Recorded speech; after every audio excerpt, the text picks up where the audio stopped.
right. Ready to rock and roll. Is it live just now? Yeah, because I am live right now. Thanks, Twitch. Okay, posting's done. Let's do this. How's everybody doing tonight? Mobius Y here. We're back on Stellaris Console Edition. Time of recording this Tuesday, November 24th. Gonna jump back into our game with the Planet Express crew. This should be part 9.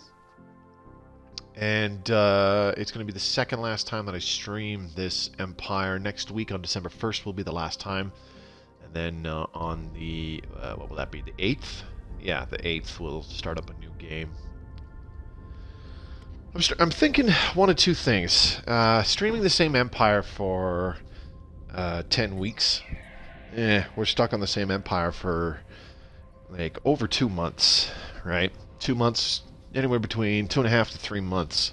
It's a long-ass time before we jump into a new game, in my opinion. So I'm thinking maybe either cut it down to where we only do like 6 or 7 streams per Empire, something like that, or I just stream Stellaris Console Edition more often, or I just stream more often and in general. You know, one of those three. I might go back to like I did last year, or I should say earlier this year, where I streamed Stellaris Console twice a week. I did have a lot of fun doing that. So we'll see. But anyways, let's just wait for people to come by in the chat. Can you hear me? Hello? What's going on? I'm not seeing anything on my phone. There we go. Okay, I think we're good. So what happened in the last stream is the Contingency showed up. Things ain't looking so great. We've got 2 of the sterilization worlds on our northeast doorstep. And then on the west end we have one there, and then to the northwest of us we have another one there. So, yeah, shit's gone really bad. And our economy still has not recovered from the problems that we had, you know, some 2 to 3 streams ago. Something like that, whenever the Prakikiti first showed up. Honestly, we still have not recovered from that, which is okay. What's going on, Razor? Hey man, this is 2 nights in a row you've dropped by.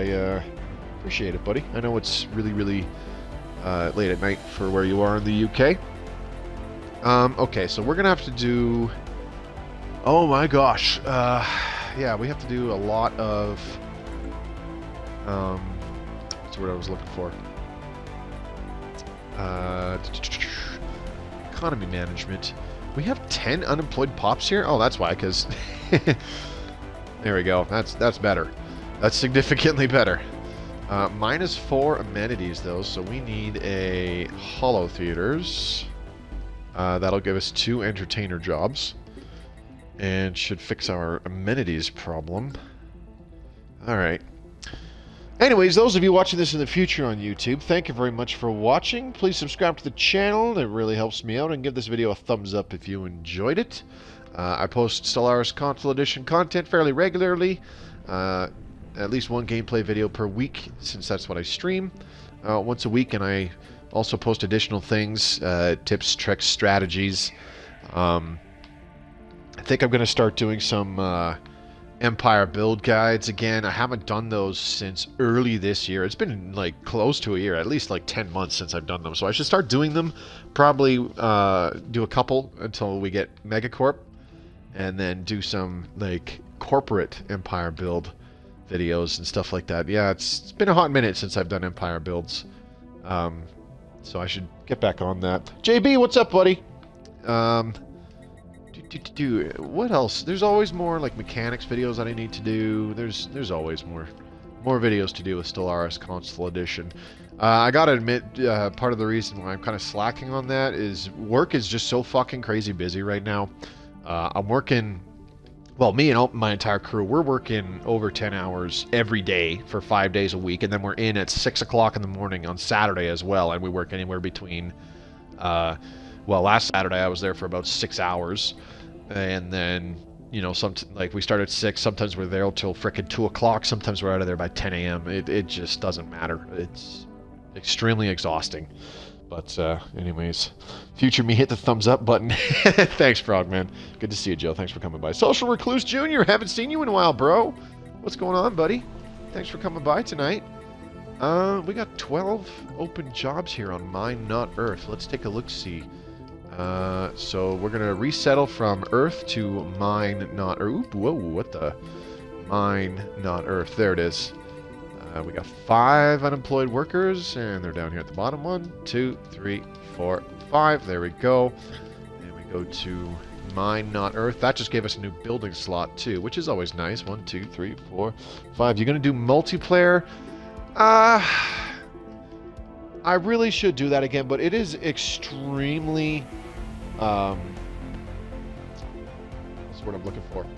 It's extremely difficult to get people on board for doing the multiplayer ones. Like, seriously, it was a hassle to get enough people, and a lot of the time I wouldn't get enough people, and then sometimes there would just be problems where you can't hear everybody communicating with the headsets and stuff like that. Still doing Planet Express. Yeah, Tony Knott, we got this week, and then next week, like I said, December 1st will be the last time that I stream Planet Express. I think once I get through the next set of games, like Battle Station Specific is next, and then we've got Detroit Become Human, and then I'm playing The Last of Us Remastered. Both those games are going to be on my PS4. I think once we're done those, I'll go back to streaming Stellaris Console twice a week, but I'll also reduce the number of times that I stream the same game, so that we're not, like I said, we're not stuck in the same Empire game for, you know, 2+ months, sometimes 3 months. In my opinion, I think that would pan out better, especially around the time that we get newer DLC. I'm hoping that Megacorp, and I really need to get those rare crystals up there. I gotta get in there! Let's see, where's our construction ship? Well, you're nowhere near it. Jesus. You're nowhere near it. You are absolutely nowhere near it. None of these people are close. Alright, screw it. Let's get this guy in Rick Sakar's maw, build that mining station, and he can go ahead and build this one too. We're short on energy, but I also need minerals because we only have like plus 100, which is not good. What else are we going to do?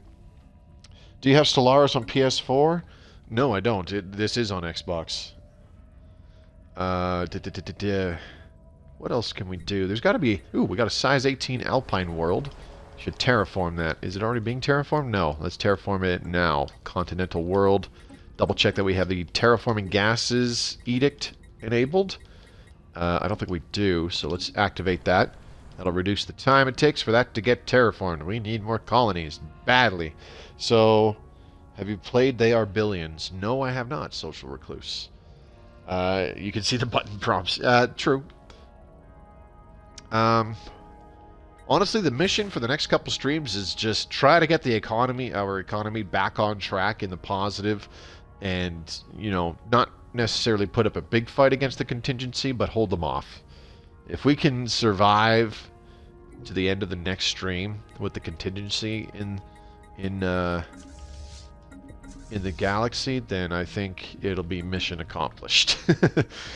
It's gonna be hard going, but that's all right. What's this? Research agreement from the Shazarak Colonel. Sure, why not?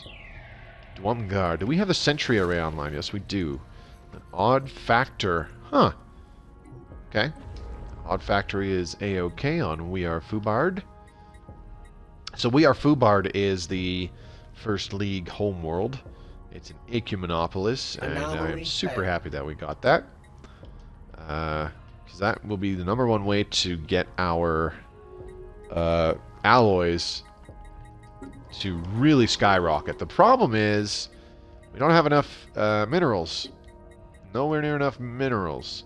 We have 2 districts left on this world. Let's go ahead and do another generator district and a city district, and then we need to resettle some pops, I think. Where can we resettle them to? Mine Not Earth still has 8 open jobs, so we'll do that. We'll just resettle like 5 of them or something. Let's see here. See, part of the problem is we got all these frickin' refugees coming in. Uh-oh. Rising unemployment on Nope, Not Earth. Okay, we'll have to take care of that. Construction project concluded. Mine Not Earth. By resettling that many pops, we just got yet another building slot. There we go. Alrighty then. Let's see. Do we have a... Yes, we have a mineral purification plant here, so we don't need that. What do we need? Huh. I would say more alloy foundries, but look at our minerals income. It's 74. It's pretty awful. Let me know if I'm coming through A-OK. For a second, it sounds like the game volume and music volume is a little higher than I usually have it, but it should be coming through A-OK. I kind of want to do a Talkthon monument, but that uses up consumer goods. Oh, man. Yeah. Bottom line, we need a new colony because we need more mining districts. That is our #1 issue. Big time, big time, big time, big time. Alright, you leveled up. That's great. What did you just do? Oh, okay. Synth bombing on Mine Not Earth. Oh, boy. Stupid synths. Speaking of which... Nope, Not Earth has unemployment problems. Let's take a look there. You only have 4 unemployed pops and you're freaking out about that? Come on. Let's go ahead and upgrade this to a heritage site. That'll give us a couple more jobs. Not many, though. I can hear you. I know you guys can hear me. I'm just trying to make sure that the balance of it is good. Like, I do the same thing. I play around with the volume of the sound on the pre-recorded videos as well, just to make sure that my voice is coming through really clear, and you can, while you can still hear some game sounds, they're, you know, a fair bit more muted. And I do the same thing for the streams. I dick around with the in-game audio settings like this. I have the master volume quite a bit lower than I normally do, and the music volume is like half. So, your goose, Moby Goose confirmed. Thanks. Moby is all goose. All goose in the neighborhoods. Alright, thanks guys. I'm not gonna lie, I probably I'm gonna chalk some of it up to the fact that not a hell of a lot of people really cover Stellaris Console Edition, as in either play the game or make videos on it to try and help people with it and learn and help people with learning the game and stuff like that. But if I didn't have you know, I'm okay with the small little group of people that we have that come by my streams and whatnot. But if nobody was coming by, I probably would not still be streaming this year, you know what I mean? So, I do want to extend my thank you to everybody who comes by, watches my stuff.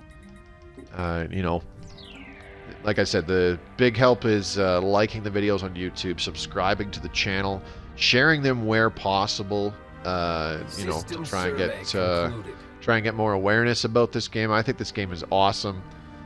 This was kind of the sleeper hit in 2019, if you ask me. Moby, you gonna play Demon's Souls Remastered? Fuck no, dude. I had enough with Dark Souls. I don't need to commit Harry Carey after playing Demon's Souls. I'm good. All goose, no lose. Yeah, exactly. Alright, so we got our ships pseudo upgraded. We had to remove the autonomous ship intellects because they were really messing around. Well, I feel you. Yeah, thanks, man. We're going to take the battlers and the cruisers. Let's just get the cruisers over there. I'm going to get them over here to Najaga because this is where the crystal asteroids are. Once we start building some mining stations around these asteroids to improve our minerals input, they will spawn a whole bunch of strike craft and crap like that. So we want to be ready for that. Let's see. Looking for other places where we can construct some mining stations to improve our energy. We're making some strides, but not very much. So trying to alleviate that as best as possible. There we go.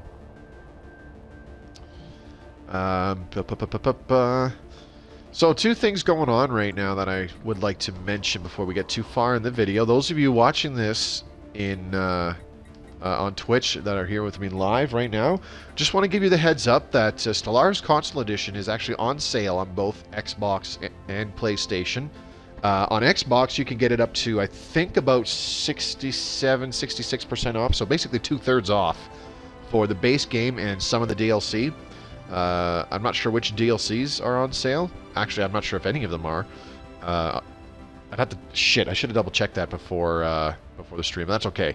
You might be able to find some of the DLC on sale, but I know the base game is. You can get it for, like, less than 15 bucks Canadian right now, so it's probably maybe about 12 bucks US.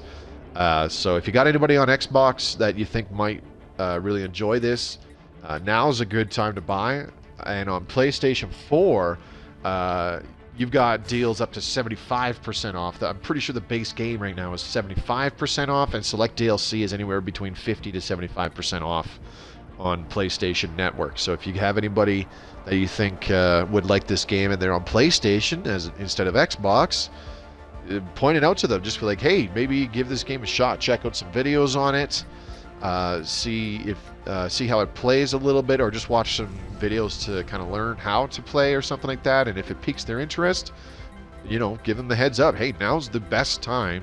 Well, I shouldn't say the best time. Now's a great time to buy because of the major sales going on right now. Deluxe Edition is $19.79 right now. Yeah, 20 bucks for the Deluxe Edition, which is the base game plus basically the first expansion pass, which had the first 3 DLC packs. So that has Plantoids, which is strictly cosmetic, which is okay for customization, additional customization, but it's 100% cosmetic. However, it adds Leviathans and Utopia, which I don't think they are the best DLC available to us anymore, but they really add flavor to the galaxy, big time, than just the base game. I know that if Leviathans didn't come out as soon as it did, I don't think I would have been as excited to play this game all through... Oh man, how long did I play this game last year? All through spring and summer and whatnot, until we got Utopia at the end of August, which was also pretty awesome. That's just all Season 1 Expansion Pass 1. Yeah, regular is $13.19 US, so... And that's on Xbox, right, JB? Oh, Deal the Great, good to see you, buddy. Thanks for coming by. Alright, let's take a look-see here. What can we build? Any more energy credit stations that we can get? Okay, so the crazy thing is that our allies are actually swooping in. Ooh, rising unemployment on Not Earth. We gotta take care of that. We got 12 unemployed workers. Holy crap. We can't build any more districts. So we are going to have to take a look at mine, Not Earth.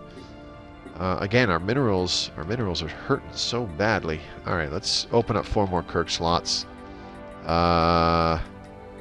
Which one was it? Was that Not Earth or nope, Not Earth? Oh, that was Not Earth. Okay, here we go. Resettle 4 pops to mine, Not Earth. Oh my god, we have a lot of unemployed species. 1, 2, and 3, 4. There, that'll be it. Definitely not Earth. Let's take a look here. We have an agri-world. Ooh, 19 jobs open. Holy. Alright, let's open some more of those.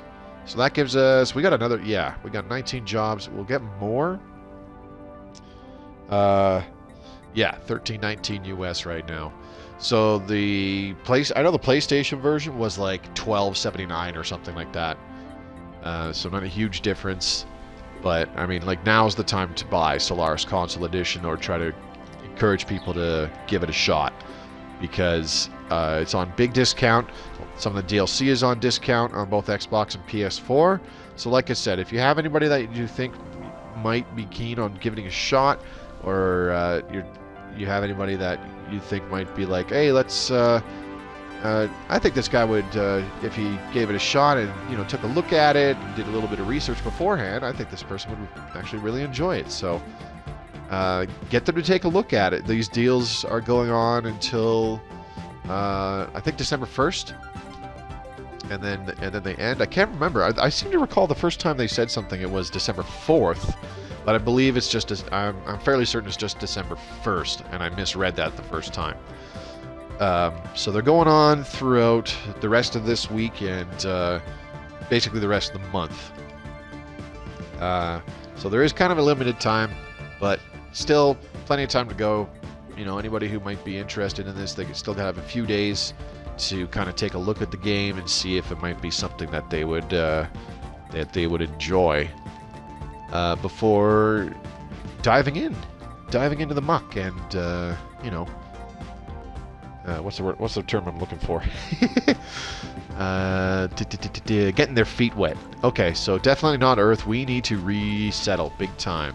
Alpha Yomama is another agri world. We have unemployment, but it's because we have available jobs. Let's get a food processing center here.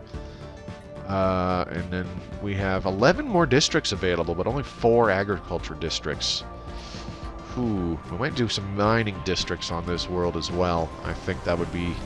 Okay, so not Earth. We have 8 unemployed pops, and we want to move them to definitely not Earth. Resettle. Oh, come on now. What's going on? There we go. Definitely not Earth. Alright, so 1, 2, 3, 4, 5. Ooh. Oh, okay, we can't. You can only do so much, and then you're going to destroy a building, so you got to avoid that. Alright, we can get a new building slot here on definitely not Earth. Very good. Let's leave it alone, though, because we have just enough for amenities. We need a holo theater. That's what we need. Let's get a holo theater, and we'll get a civilian industries. Alright, let's progress. And we still haven't done synthetic evolution because... what the hell is it? It's not even an option anymore. Yeah, there it is. Still haven't done synthetic evolution because we have not done the Flesh is Weak special project. Speaking of which, that was going to take about a bajillion years. Finishes in 58 months. Alright, let's just leave the timer going indefinitely so that we can get that rolling. Okay, we need some robot assembly plants here. Alright, Joe, let's take a look-see. What do you got here? Okay, so unemployment. It seems that the pops won't cap at the structures like in the old days. What do you mean? How do you keep from going into unemployment if you have no colonies and can't build structures to make more jobs available? I went over this in my recent video that I put out last week. You stop planetary growth. That's really the only option that you have. You have discouraged planetary growth, which stops organic pops from growing. Not 100%, but pretty damn close. And then you cease robot production as well. So you enact those planetary decisions on all your planets, and it costs influence to do it. So that's why it's costly. You do it on all your planets if you have nowhere to expand to, absolutely nowhere to expand to, which you really would only fall into that situation if you did some very, very poor long-term planning in the early game, where you're just like, I don't think I'll need habitats. Oh, I also don't think I'll need ring worlds or anything like that. Like you would have to royally fuck up if you have nowhere to go. Having no planets to get to, totally understandable. That could happen. I could get that. But having absolutely nowhere to expand to, including building like habitats or ring worlds and stuff like that, like I said, you would have to royally fuck up. And how do you get in that situation? Do you build too much housing or what? Cease that pop growth, my guy. Yeah. So, okay, so I'm not sure what you mean by a cap at the structures, okay? But I'll try to explain this as best as I can. I really need to do. So I guess my real question is, how did you get into the situation where you had way too many pops on a world? Was that planned to be a seeder world for transfers?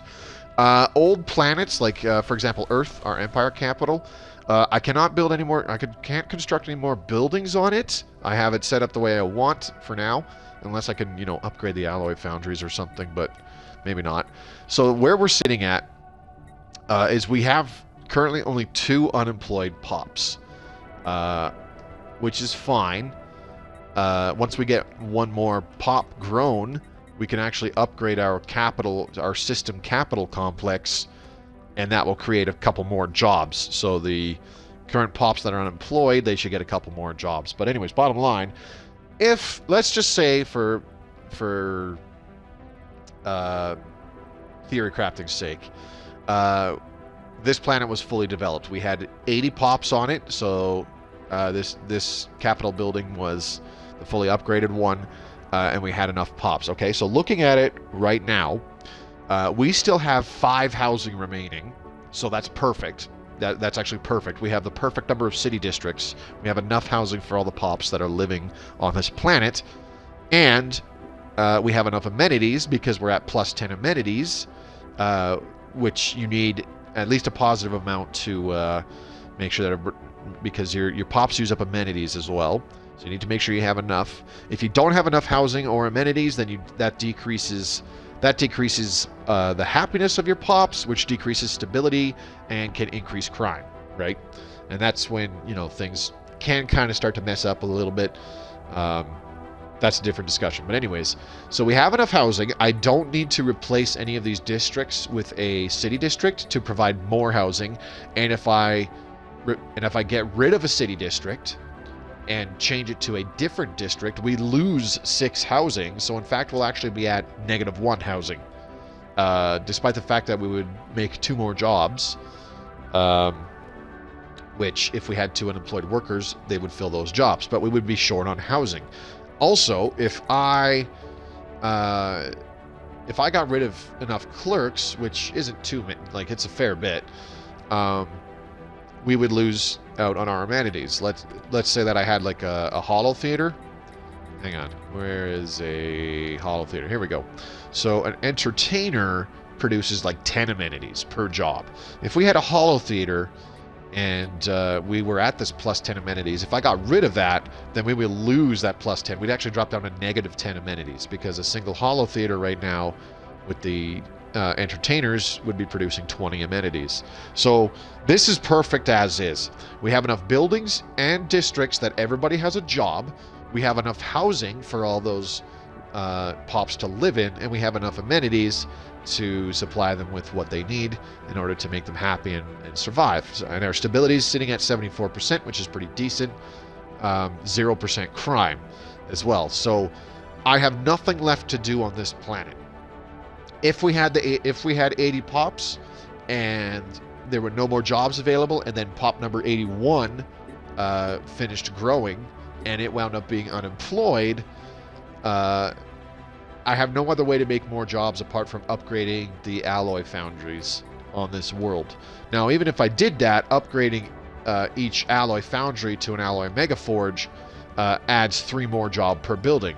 Well, we only have 5 housing left, so if I upgrade 4, 8, 12 alloy foundries, that will give us another 36 jobs. In order to make enough housing to fill in those additional 36 jobs that I just created, that would have to be 8, 16, 24, 32. That would have to be like another 5 city districts. Well, maybe not. Maybe just 4, because we still have the +5 housing, right? So we'd have to add 4 more city districts, so I'd remove one of these other districts, and we'd lose energy production or food production because I'm replacing them with city districts. That would give me enough jobs to fill in all these alloy megaforges. So I could do that if I wanted to, but the only reason I could is because I have that extra 5 housing right now, which by creating the 4 city districts, which right now produce 8 housing, that would give us another 32, plus the 5 we have, that gives us 37 housing, which is enough for the 36 additional jobs that I would create. So I could do that if I wanted to sacrifice some of the energy production by getting rid of some generator districts, or the food production by getting rid of some agriculture districts. If I decided that in the long run, that was the more beneficial thing for me to do with my empire, like say I had a shitload of food production, for example, you know, right now I would have like plus 800 or something like that. I would be like, okay, yeah, I could definitely get rid of some farmer jobs. No big loss there. Or if we had like plus 2,000, plus 2,500 energy, I wouldn't mind being like, yeah, we can lose, you know, 6 to 8 technician jobs. I'm okay with that. And demolish them, replace them with city districts, and then, you know, open up these alloy foundries to alloy megaforges. Then I could transfer pops back to Earth because there would be open jobs. Or I could just let Earth continue growing and fill in those jobs naturally. However, since I don't see myself doing anything, at least for a long time, because we simply can't afford to upgrade all these alloy foundries to alloy megaforges, because you have to remember that every metallurgist that's producing alloys uses up minerals, twice as many minerals than they produce alloys, as a matter of fact. So if I upgraded all of these to megaforges and had 36 more metallurgists on this planet, my minerals output would absolutely fucking tank right now, because I'm only at plus 85. I would do this without hesitation if I had like plus 4,000 minerals, which is, you know, kind of normal for if I get to sit back and build my economy up to this point in the game. So I totally would do that. But since my minerals is absolutely in the shitter right now, that is not an option. I simply cannot do that at all. I can't even upgrade one of them, right? So I'm just leaving it alone. And since it would be sitting at just the right amount where I have just enough housing, just enough amenities, and just enough jobs for all the pops on here, anytime that there were more pops that grew and became unemployed on this planet, I would know that, okay, I can resettle them to a newer colony if I have one, or I can resettle them to another colony that has way more job openings or something like that, or I can resettle them to a colony that has more jobs that I need to fill. For example, technician jobs because my energy's in the negative right now, or miner jobs because I really need to improve my minerals in order to get more alloys and consumer goods, that kind of thing. So it requires a decent amount of pre-planning. The big thing to remember is that your buildings, like civilian industries, which are for creating consumer goods, and your alloy foundries, which create alloys, obviously, those use up minerals, and the base building produces 2 jobs. Upgraded, it produces 5 jobs, so it adds 3. And then if you upgrade it one more time, it has 8 jobs, so it adds another 3 jobs. But you need to make sure that you have enough minerals for your artisans and for your metallurgists making those consumer goods and alloys, for one. The other thing, too, is you can turn worlds into research worlds, where they use those consumer goods you're producing from, you know, wherever, and they produce science for you, and they produce the same amount of jobs. Basic research lab gives you 2 jobs in that one building slot. Upgraded, it gives you 5 jobs, so it adds 3, and then upgraded to the top tier, it provides 8 jobs, so it adds another 3.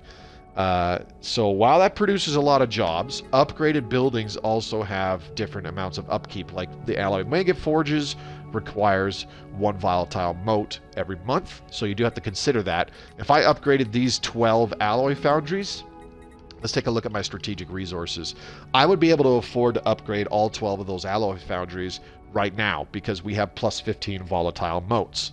So I'd be okay with that because I'd still get plus 3 volatile motes. However, I would probably still want to get at least somewhere between plus 5 to plus 10 volatile motes. So somewhere else in my empire, I would want to create like a chemical plant or something like that. Just one. Or one on like 2 or 3 different planets. So that I can get like 3 more of those buildings. And that would produce several more volatile motes per month. So I'd be overcompensating a little bit for the volatile motes that would be getting consumed for upkeep for those additional buildings. Right? So it's a lot more than just unemployment to consider that, but for the sake of unemployment, what you need to look at is what is left for there to develop on this planet. In this case, on Earth, there's nothing left to develop, although I'm going to upgrade this building. It'll produce like, I don't know, 3 or 4 more jobs, something like that, and that's pretty much all we'll have room for, because we have the perfect amount of housing, we're getting more than enough amenities, and we'll have just enough jobs for everybody, for like 80 or 81 pops to work here. So it seriously requires a lot of pre-planning, and just remembering how many jobs are created by the certain buildings that you construct. Most buildings, like the most I'm going to say important buildings that you build, you know, multiple copies of on certain worlds, they produce 2 jobs. Like I said, alloy foundries, research labs, civilian replicators, those tend to produce 2 jobs at the base level. Then you have the Automaton Monument as well, produces 2 jobs. And then you have special ones like the Robot Assembly Plant. That gives you a single roboticist job. And then you also have things like energy or the energy grid and the mineral purification plants, that kind of stuff, which improves the output of your technicians or your miners, or the food processing even for your farmers. It improves their output, but it also, each one of those does add one job. And then when you upgrade it from an energy grid to an energy nexus, it not only improves output, but it adds a second technician job. So most buildings tend to add about 2 jobs, so you need to be aware of that. And every 5 pops is when you get a new building slot. So you have to think about it as, for every 5 pops, you kind of want 2 districts to provide 4 jobs, and then a building to provide 2 more jobs. So for every 5 pops, as the colony is developing, every 5 pops, you're creating 6 jobs for them. And you need to have enough housing, so you have to also build up some city districts. And of course, early on, city districts will only produce 6 housing until you get those technology upgrades. Then they'll produce 8. So you don't need as many city districts, but the city districts you kind of just tack on as you go a little bit. Damn, and I thought the previous version was micromanagement heavy. Well, it really is. It's still a lot of pre-planning. You just kind of need to know ahead of time. I want to say, how would I word this? Okay. I want to say for every 5 planets, let's say you had 5 planets that are roughly the same. That's never really the case, but let's say they're about the same size. Let's say they're also about size 20 worlds, and they have a pretty even spread of districts available. I would say for those 5 worlds, if you're playing a regular organic empire, you want one world to be producing your food. So you would put as many agriculture districts on it as you can, give it a food processing plant to improve the output of your farmers, etc., etc., etc. So we're starting with base resources. You would want one of those to produce food. You would want 2 of them to produce minerals, and 2 of them to produce energy. So 2 of them, max out the mining districts as best as you can. Ideally, it would be the worlds that have the most mining districts, or even have bonuses to production from your miners, like high quality minerals or something like that. So max out the mining districts on those planets, and then put in enough city districts for housing for all the buildings and stuff like that. And then, as I said, 2 more planets that have maxed out generator districts to try and produce as much energy as possible. And then, of course, you build the production specific building on whichever worlds you max out that particular district on. So on this generator world, just the energy nexus. I don't care about the food on this world. It's just a bit of a bonus, so that's fine. And then on the minerals, on the mining worlds, you do the mineral purification plants because that boosts their production and adds more of those mining jobs, blah, blah, blah. Now, on top of that as well, you need to also think about what jobs you're going to provide with your buildings. And again, I would say for those 5 planets, you need consumer goods, you need alloys, and you need science. So the balance to be struck there, me personally, I would say one planet for consumer goods. So you build civilian replicators or civilian fabricators or whatever. So one planet has like civilian fabricators up the wazoo to produce consumer goods. You have one planet for science, so research labs up the wazoo. And then you have 3 planets for alloys with alloy foundries up the wazoo. You can obviously change that if you want. You could have like 2 planets for science, and it's obviously a lot more dependent on what situation your economy is in.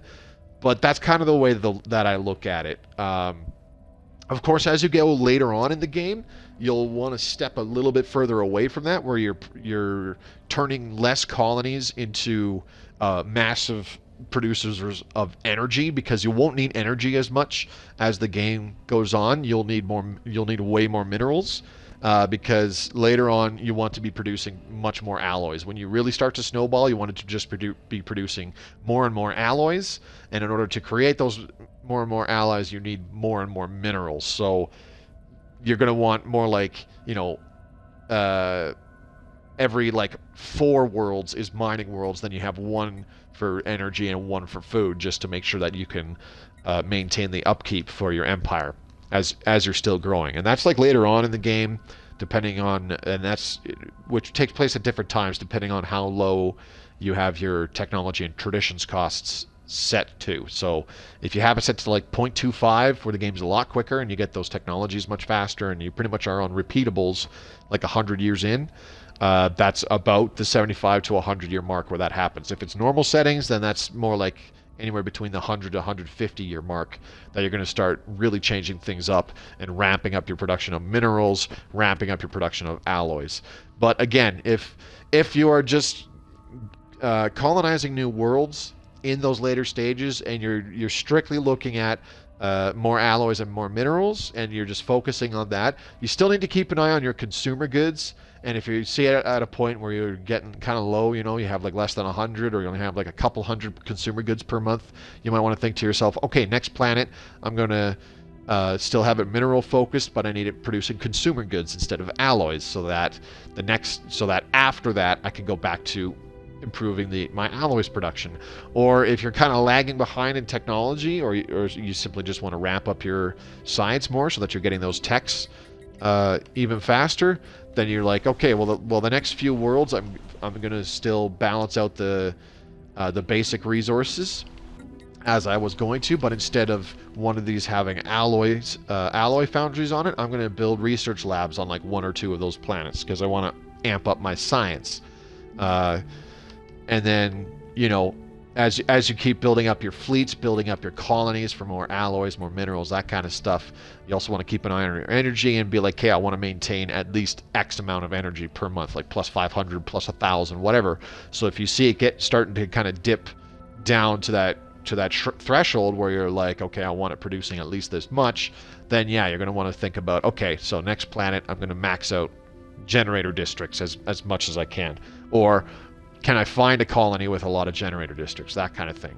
It's not so much about the early portions of the game. I find the really, really, really early portions of the game, you're just kind of going with the flow and building what you need to stabilize your economy over the course of the next 5-10 years. But once you start getting, I would say on normal settings, once you start getting, like I said, about 50 to 75 years in, on normal settings, but on like really low tech and tradition costs, about 50 years in, that's when you kind of start thinking like long term, how to really snowball, how to get it like a massive economy for 50 to 100 years down the road. That's kind of when I feel that's kind of where you make the transition.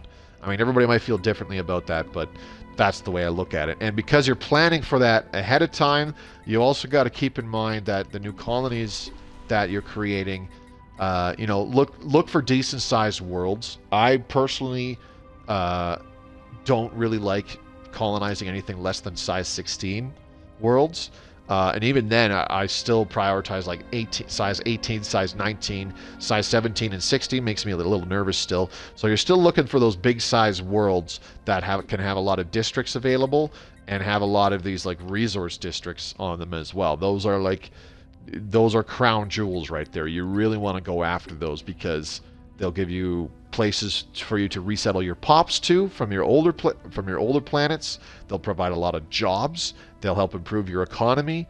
That's basically how it goes.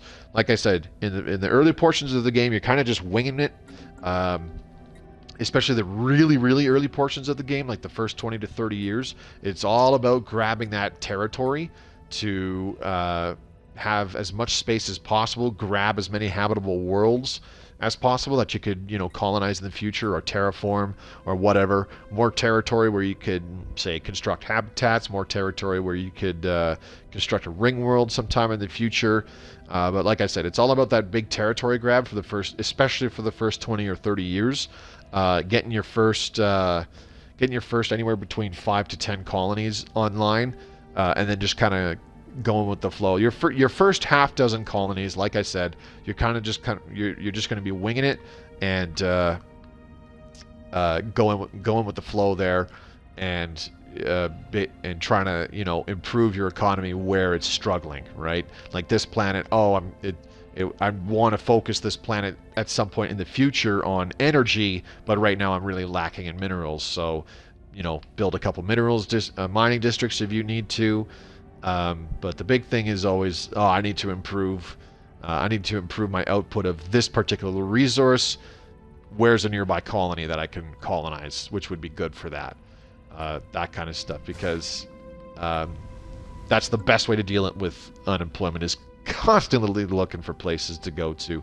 And if you simply cannot expand, like I said, moving pops from your old colonies to your newest ones, still trying to build up provide enough building slots, open up the district jobs on those newer colonies. It doesn't matter how new they are, you're just trying to develop them as best as you can. Get them up and running as fast as possible, because that will improve your economy way more quickly. You'll see the payoffs Construction project concluded. way sooner that way. Am I answering your question? Fuck, I've been rambling for like 20 minutes here. What do we got going on in this world? Your century backup. Yeah, we got it back, so we're good. Okay, we're gonna do Mastery of Nature on this planet. Unstable tectonics. Okay, so yeah, well, this is going to be a research world. Rivalry ended between the Tijel regulars and Minbari Federation. So we got a bit of food on this world, but I'm going to put down some generator districts as well. So that'll definitely help. Yeah, we've got our century array. It's down here in Dwumgar, so we captured that territory back. It's under our control. Never stop colonizing, and if you can't, murder until you can. Yes, if you cannot improve internally with habitats, ring worlds, for whatever reason, because you simply don't have the technologies, or you don't have the resources coming in to build those stations and structures and stuff like that, you got to think about going to war. That's when you need to be like, okay, I got to start allocating resources to building up a military. I need to take over some territory that somebody else has. Or just, you know, wiping out marauder clans, wiping out hostile space creatures, that kind of stuff. Definitely not Earth. Definitely needs... Okay, similarly not Earth. You're running into housing problems. 77 pops. Damn. Okay, so that's a bit of a problem. Whew. We got some commercial zones here. 6 unemployed pops despite the commercial zones. Ugh, this is not good. Can we do any more? No, I can't. Shit. So we're at max districts here already. We don't have enough housing. I'm going to have to demolish a mining district and replace it with a city district. So this will set us up to +2 housing on this world, which is fine. Unfortunately, we now have some seriously unemployed pops. I'm going to replace an alloy foundry with a commercial zone to create more jobs. And then we'll see where we're sitting after that. That's going to do a small hit to our alloys production. But I need to try and resettle a couple of these people before that happens. Definitely not Earth, so let's just resettle 1, 2, 3. Ooh, can't do that. Can only resettle the 2. That's fine. I'll leave it at that. Also not Earth, a forge world. We don't have enough housing. Let's get rid of... Ooh, if I get rid of a mineral district. Construction project complete. Yeah. Damn it. Okay, we have 23k alloys. You know what I really need to do is construct a frickin' ring world somewhere. I don't think we'll get the chance to construct a fully realized ring world before we're done with this stream, but you never know. Okay, I need to find a construction ship. There you are. Oh, we got one in Dwumgar even. Okay, very good. Let's see.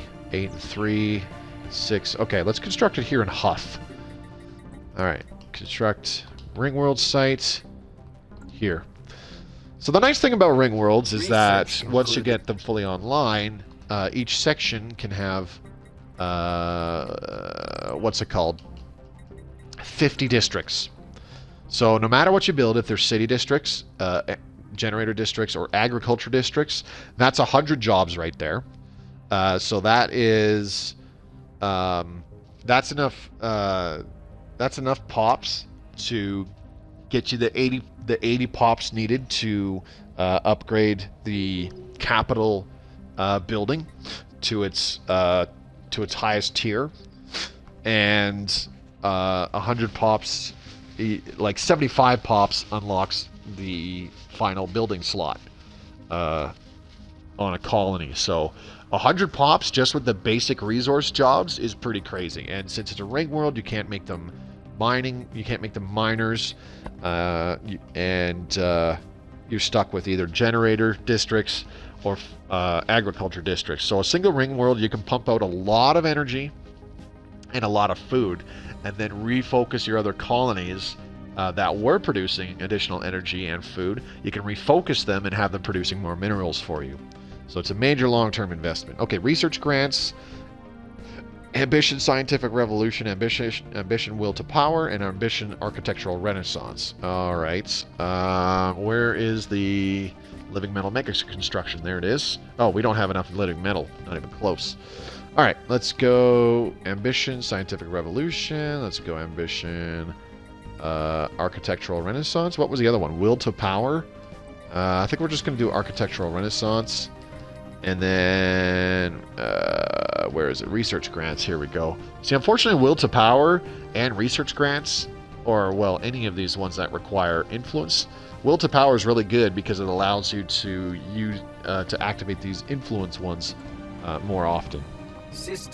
How much did I miss? Not much, harshly. I've been sitting around yakking a little bit too much, really. Anyways, ooh, wow, that got obliterated. Oh, it's not even my station. Okay, whatever. Anyways, Joe, does that kind of give you an idea of what you're looking for? Like what you want to do when you're building up your empire and building up your economy? Oh, the other thing, oh, synth bombing on Alpha Yo Mama. Motherfucker. These infiltrators must be stopped. How do we do that again? There's a special project, I do believe. Colossus project. Where is it? At least the Contingency. Machine Worlds. No, that's not it. Where? Is there a project that we can do? Since the detection method. That's what it is. Right. Okay, so we got that. Somewhat. Okay.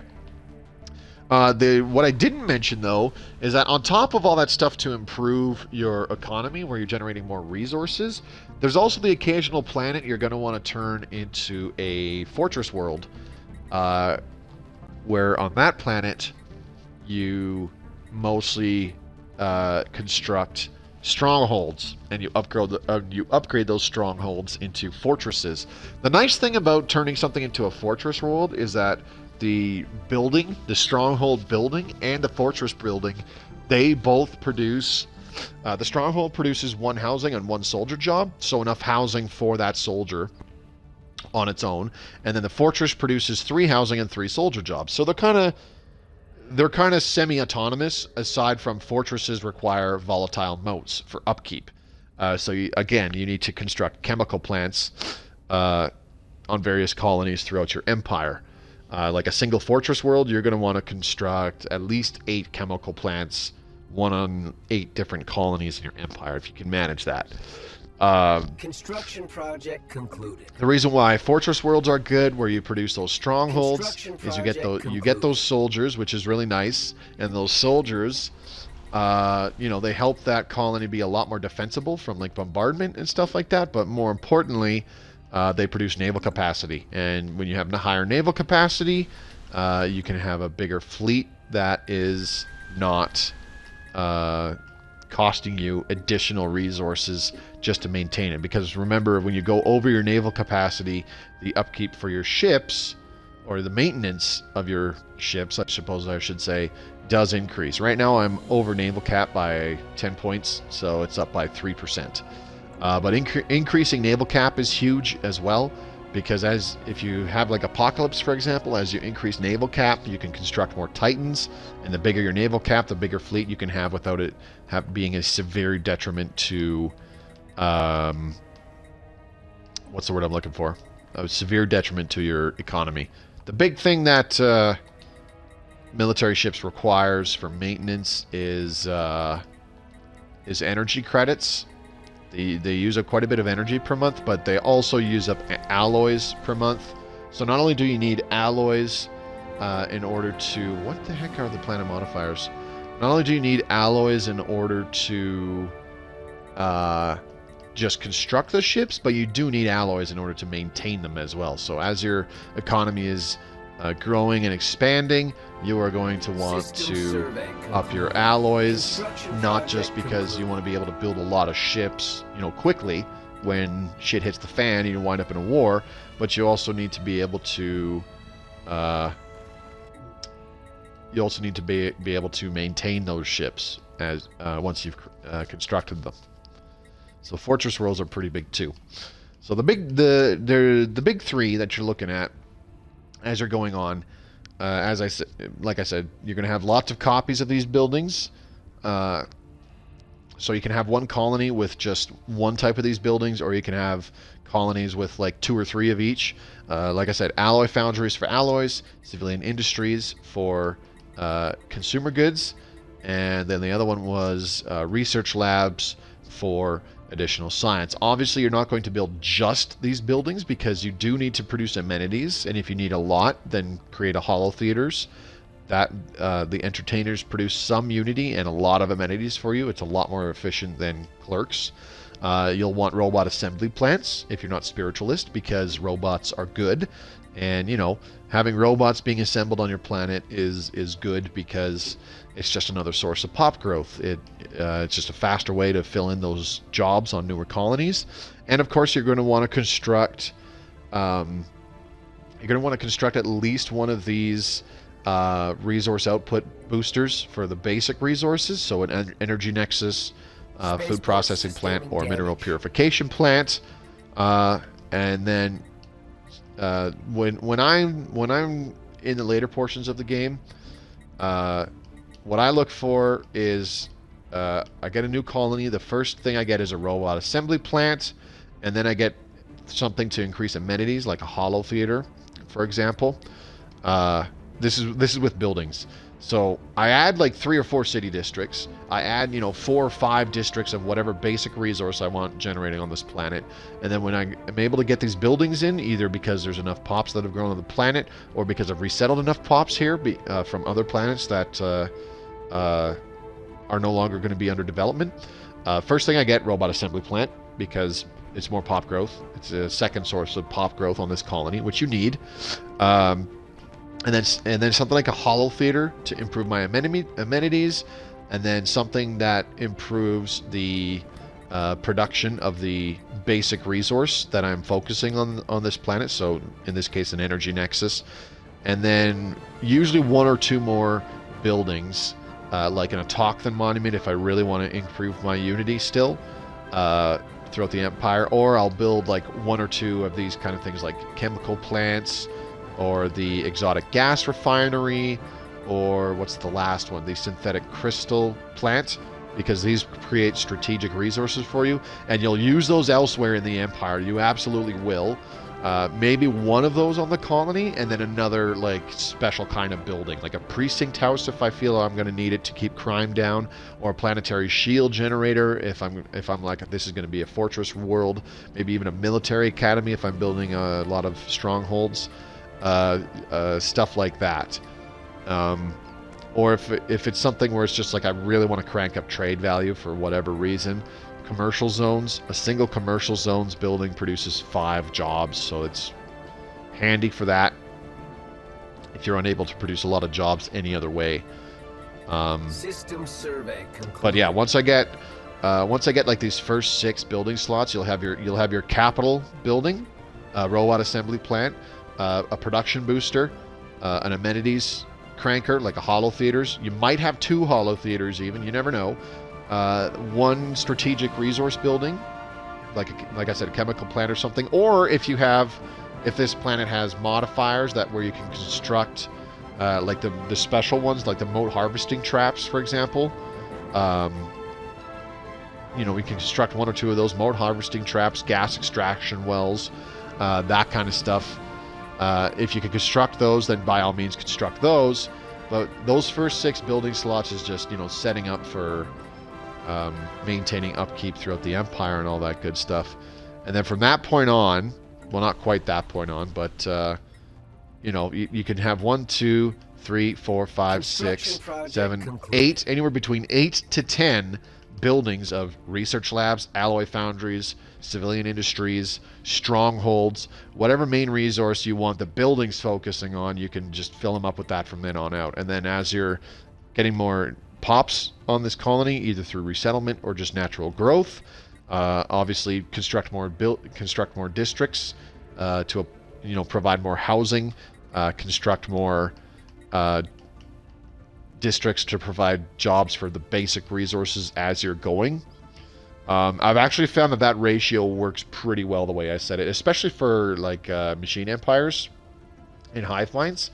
Is the first 6 buildings is kind of like upkeep for the planet, and then after that you don't have to worry about providing more housing, providing more amenities or whatever on that planet. Then you can actually construct your alloy foundries, construct your research labs, that kind of stuff. Ooh, we are in trouble. Alpha Centauri wormhole. Oh, you son of a bitch. You son of a bitch. Oh, man. I did not get the time or the opportunity. I totally had plenty of time. I should have upgraded that station. Doesn't matter, though. This contingency fleet is rated at 579k. It's going to absolutely obliterate that station. Whatever we put in there, it's toast. Mandate unfulfilled. Eat shit. So we've what's the word I'm looking for? Re-elected. Thank you. That guy. Okay, we have 3 unemployed specialists. Where can we put them? Damn. Station sustaining damage. Damn. Where can we put them? Station sustaining damage. Let's go not mine Earth. Offline. And of course you could do other things too. Like if you're for those first 6 or well really first 5 building slots, if you still want to focus on getting like your science up there, you still want to build like a civilian industry or 2 in those first 5 available slots, and then start slapping down research labs, because you'll need those consumer goods for not just your population in general, but your researchers use up consumer goods, stuff like that. Let's see here. What do I want to do? Not mine Earth. You have no unemployment. You have 6 jobs available. I could open up 2 more mining districts, but that won't be enough housing, I don't think. Let's get rid of that massive glacier. And then we can do I don't even know. Let's just do a chemical plant for now. We have 26 pops, but we have 6 jobs. So, as I'm looking at colony development, go away, forest research. As I'm looking at colony development, whilst the colony is growing and whatnot, I want to make sure that there is enough housing and enough open jobs available to open up the next building slot. So right now, the next building slot we will get when we hit 30 pops on this colony. We only have 26. So I want to make sure that I have at least 4 jobs, which we have 6, and at least 4 housing. Obviously, we have 19 housing. And of course, you need enough amenities. We have 8 amenities right now.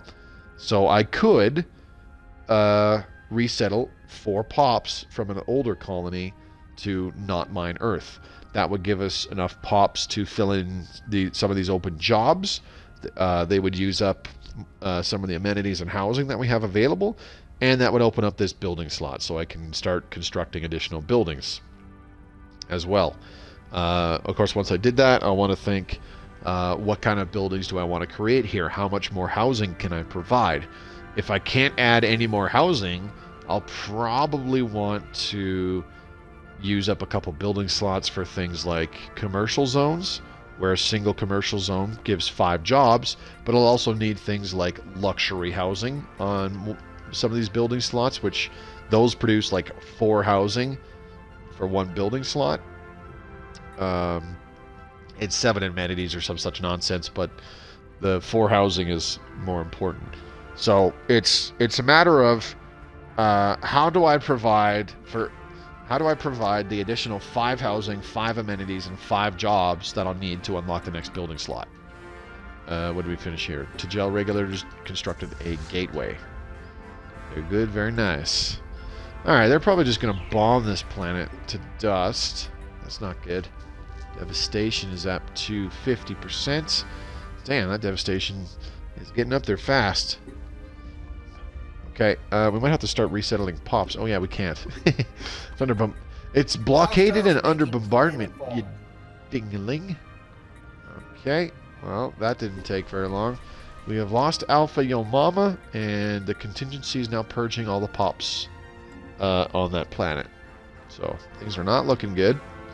We're going to do the same damn thing to Similarly Not Earth, which is actually one of our alloys worlds. Okay, can we resettle? No. It's under blockade, under... Oh, it's being invaded. Oh no. They don't need much of a garrison. Because I have like no defenders. Contingency, you rock. Where are my military ships anyways? Oh, here, way over there. Not anywhere helpful right now. That's too bad. Okay. Is this thing even a citadel? No, it's not. Wow. Alright. Whatever. What do we get? Exotic gases as fuel, exotic gases for shield boost, volatile reactive armor, and focusing crystals. Maybe. Let us end this charade. What the hell's your problem? Alright, maybe we can do... where the hell is it? Exotic gases as fuel. How much of these do we have? We should have a couple thousand of everything. Oh, maybe we don't. We probably have just enough for exotic gases as fuel. 250, yeah, so that's fine. We'll do that one. Exotic gases for shield boost. Yep, volatile reactive armor. We have enough for that. And focusing crystals for energy weapon damage because we are kitted out with energy weapons. That's just how we roll. Oh, and I can reactivate the will to power ambition. There we go. And do we have capacity overload? To activate that. Hello. I don't have enough influence. Damn, so I should have done will to power earlier so that we get more influence. That would really help out. Oh boy, oh boy. I don't know if we're going to survive the contingency these next two streams. Maybe if I pause the game more and continue talking for about 45 more minutes. Alright, so we're losing this planet. It's getting purged. Where are these guys going now, anyways? You guys can get the hell out of here. Ringworld construction. We are making history. Alright. Alright, let's get back on track. Ringworld frame. The nice thing about the Ringworld is it has no upkeep. Unlike, you know, the Sentry Array, which is eating up 100 energy credits per month. Oh my god, do we have a Grey Tempest fleet here too? No. This is the Contingency again. Okay. Alrighty then. Okay, where's my construction ship? There you are. Construction ship. Away! Build these mining stations. Let's take care of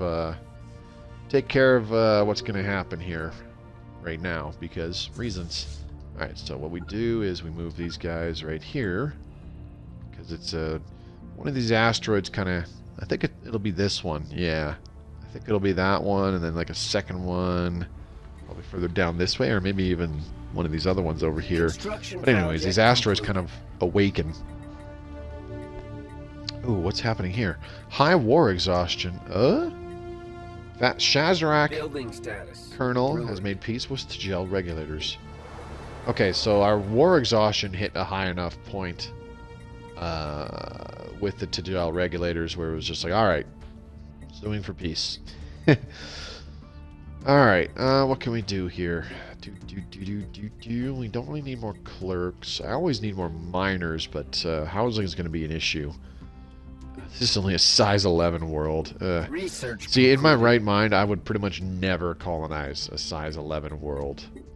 I think I was just a little bit desperate. I should have been constructing like a ring world a very long time ago. We had the economy, we had the technology. I don't know. Okay, the flesh is weak. 17 months remaining. Synth detection method. Ooh, 8 months. Good. So once we get rid of this synth detection method thing, that should take care of all these blasted synth infiltrators that are causing problems on our worlds. It won't, you know, solve all our problems, but it'll significantly help. Oh, I don't think I could go to battle with that. Jesus. Brutal. Brutal! Let's get our special mascots. Oops. Ooh, don't rename the system. What the hell? How did I do that? How did I do that? Oh. Duh. I hit X and then A. Okay, so... first fleet, first fleet, and what's the second fleet anyways? Second fleet is a couple destroyers. What? Okay, whatever. Let's get the war form. Oh yeah, we lost Bubbles last chapter too. That was very depressing. Alright, move you guys to the Huff system for reasons. Alright. I didn't get a chance to look at what the outcome of the war was. It just said status quo. Looks like the Shazrak Colonel took over about half of their space from the Tijel regulators, the Awakened Empire, but it doesn't really matter because the Contingency is chewing everybody up. Good times. Anyways, Joe, any more questions, by all means, you know, let me know. We can try to talk about it. As always, we can jump into a game, and, you know, I can do my best to walk you through it, even if I'm just in observer mode. Alright, so let's see here. Oh my god, my minerals are down to plus 29. Losing these 2 planets is a big hit. That is a big hit. Food, I don't really care about. We still got plenty of food. It's the minerals. We're down to plus 29 freaking minerals. Unbelievable. Oh, also, hey, you were asking... I was going to show you a little bit of Age of Wonders Planetfall as well, buddy. So we need to do that sometime as well. Rising unemployment on Gish. Okay, so let's address this. We can't do Mastery of Nature to add more districts. We have our districts maxed out. We only have 6 unemployed pops. 6? You're freaking out about 6 pops, really? 6. So how bad is Fubard remaining? Oh, geez, that reminds me. We need to do some stuff here. Let's do a residential arcology again. Upgrade that to a planetary administration. Oh, man, what do I want to... Oh, I don't know what the hell I'm going to do here. I can't do these foundry arcologies because that produces 10 metallurgist jobs. 10 to 15 I make these fortress worlds. 10... Wait, what? 10 to 15 strongholds? Or you mean like size 10 to 15? Oh, yeah. Okay, I see what you mean, Odile. Yeah. No, that's good thinking. Because the difficult thing with the small amount of districts is creating jobs with those districts. Creating enough jobs with those districts. And housing, I might add. But if you are magically able to get 75 pops on a small size... Oh, here we go. On a small size... size 11 world, for example, if you're able to magically get 75 pops that can all work jobs and whatnot, that is a really good candidate for a fortress world. Give it, you know, anywhere between like 8 to 10 fortress buildings, and those will provide.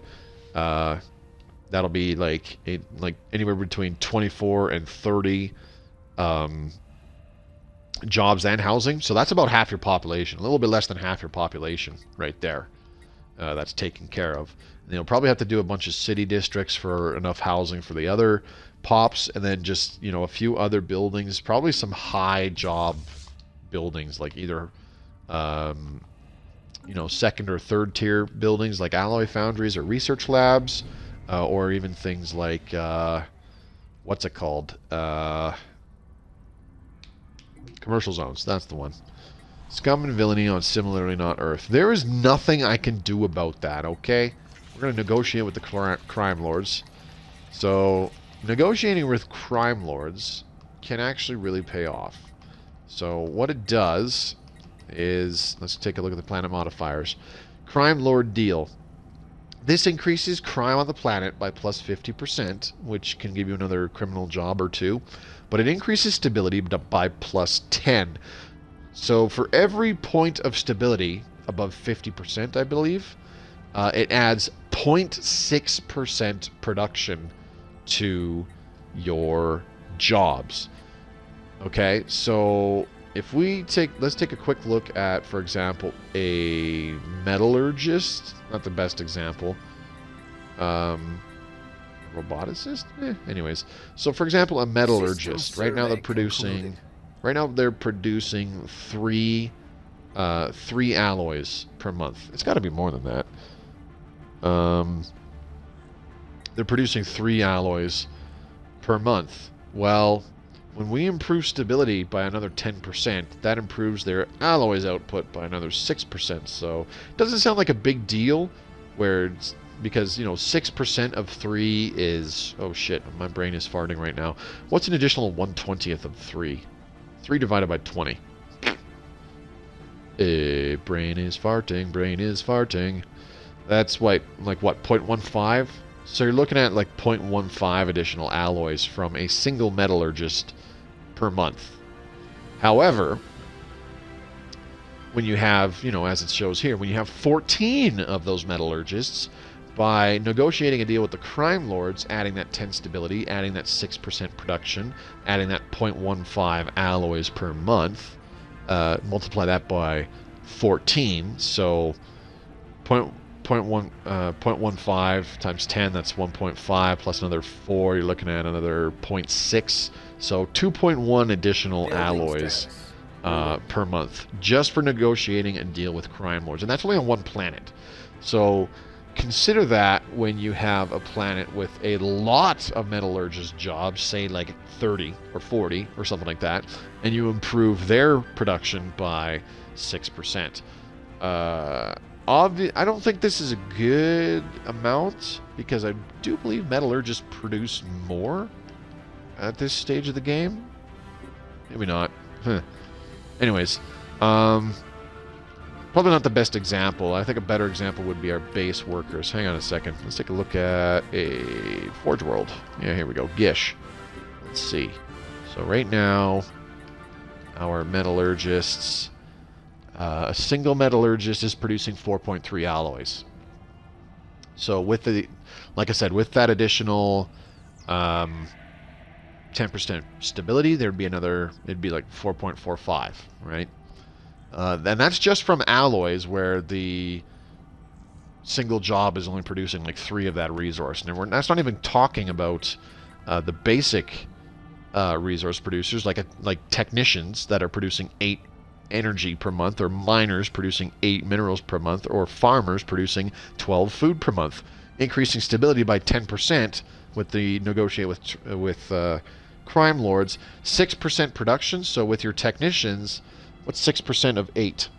Size planets. I do enjoy putting a shield generator on my fortress worlds. Yep, get that extra bit of a no mine in there. Yeah, exactly. It makes it very, very tough for that planet to be invaded. So we now have the assimilation citizenship species right, allowing future additions to the populace to be turned into cyborgs. It is the dawn of a new era. Alright, so now we want to complete our ascension. Synthetic evolution. Boop. There we go. Synthetic evolution. We need to do this special project now. This will take 228 months. 257 months. Oh, beautiful. I don't think we will get to that point before the end of definitely not before the end of this stream, but next week either. Anyways, as I was saying, so let's think. 5% of 8. Okay, so 10% of 8 would be 0.8, 5% would be 0.4, so 6% would be... We're talking here like 0.5, something like that. Maybe. So... I wish I could whip out the calculated portion on my phone just to be 100% certain. Ooh, hey, we just terraformed a world. Very good. Grant 2, we need to colonize this bad boy. human Claris. Last ditch. Okay, there we go. Anyways, so you're looking at about another 0.4 additional energy or minerals per technician, per miner, and on most any planet you have a good like 20 of those, right? So you're looking at 20 or so, 20 technicians, 20 miners, so about 0.4 or 0.5 additional energy or minerals. Multiply that by 20, you're looking at an additional anywhere between, you know, about 8 or 10 additional energy and minerals. And the only penalty that happens with the, like, those are all the bonuses you're getting. So multiply that across the numerous planets that you have producing all these resources, and it really does add up with those stability improvements. And the only downside to that negotiate with crime lords is you will have, you know, much higher crime on your planet, producing like maybe 2 or 3 criminal jobs, and criminals are only taking about like 2 points of trade value from your resource output per month. To sacrifice like 4 or 6 points of trade value per month for an additional, you know, 10 to 20 minerals off that or planet or something like that, or an additional 6 to 8 alloys per month, like that is a very, very beneficial trade-off for doing that. So having a decent amount of crime and negotiating with those crime lords, not really a bad way to go. It does improve your production. Again, the numbers aren't huge, but if you have a really big empire, especially if you have a really big empire, it adds up. It improves your economy overall. It's more resource production. More resources is always good. And of course, stuff like that will really pay off if you are kind of role-playing and doing like a criminal heritage megacorp empire when we get that DLC later on. Our energy is still in the shitter. I can't believe this. How is our ring world doing? Ooh, that's not the right thing. There we go. Oh man, long way off. Here we go. Swarming hive craft. They are coming in fast. So because we built those mining stations, we now have these things going on. That's why I put the cruisers in here so that they can deal with these some bitches. So what happens with the crystalline asteroids is that eventually these little asteroid hives kind of pop up, and they launch a butt-ton of little strike craft. Can't really see them right now. I guess they all got taken out. I don't have flak though. Oh, there they are. There's an example. Those are all little living crystal asteroid kind of things. That's what they attack with.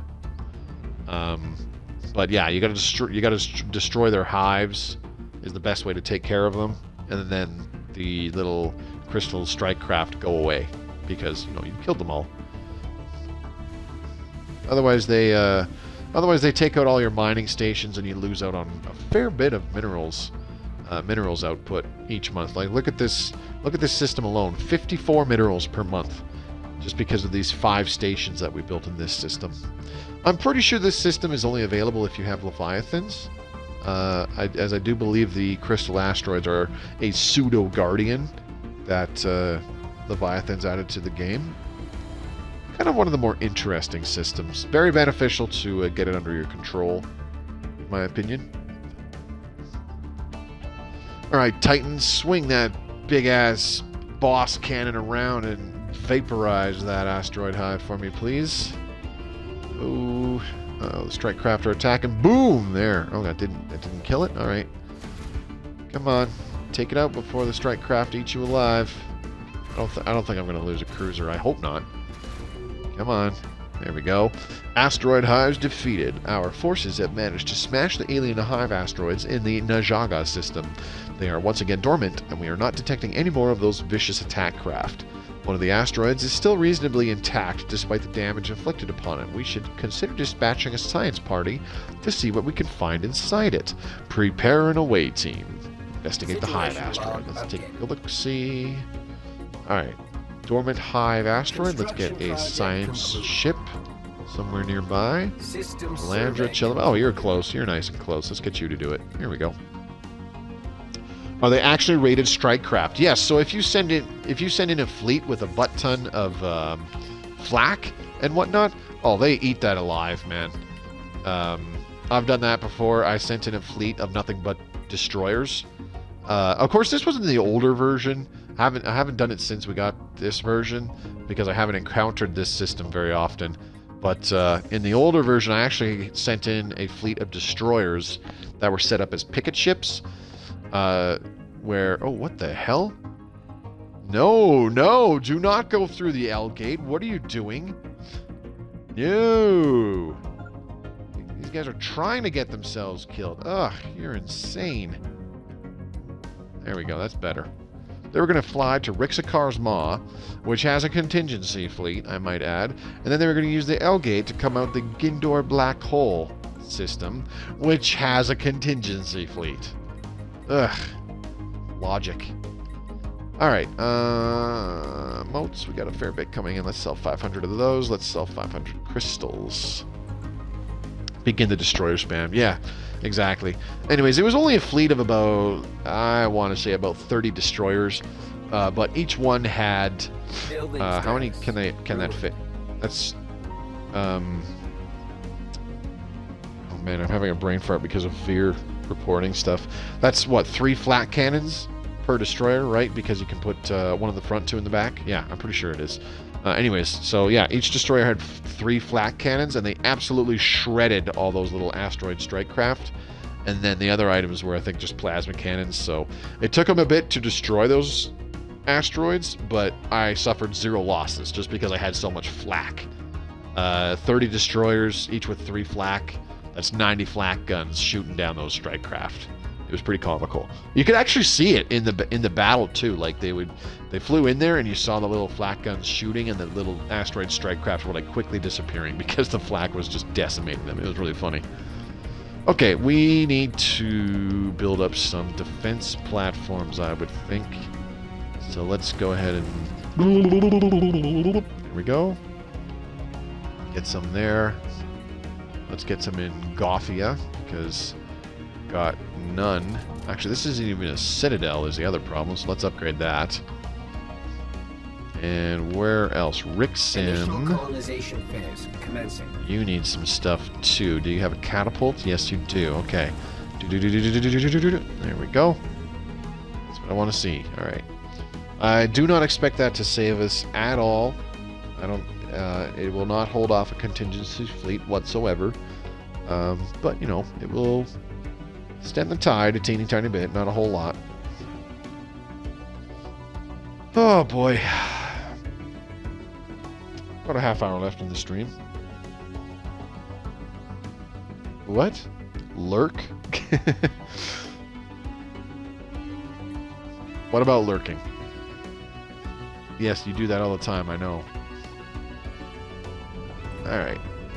Still a long way out from that ring world. Yeah, we're not going to get it. Synthetic evolution, we're not going to get that. But we no longer have those stupid synth infiltrations, which is super duper nice. Let's translate the warriors' texts, and we can do the prints.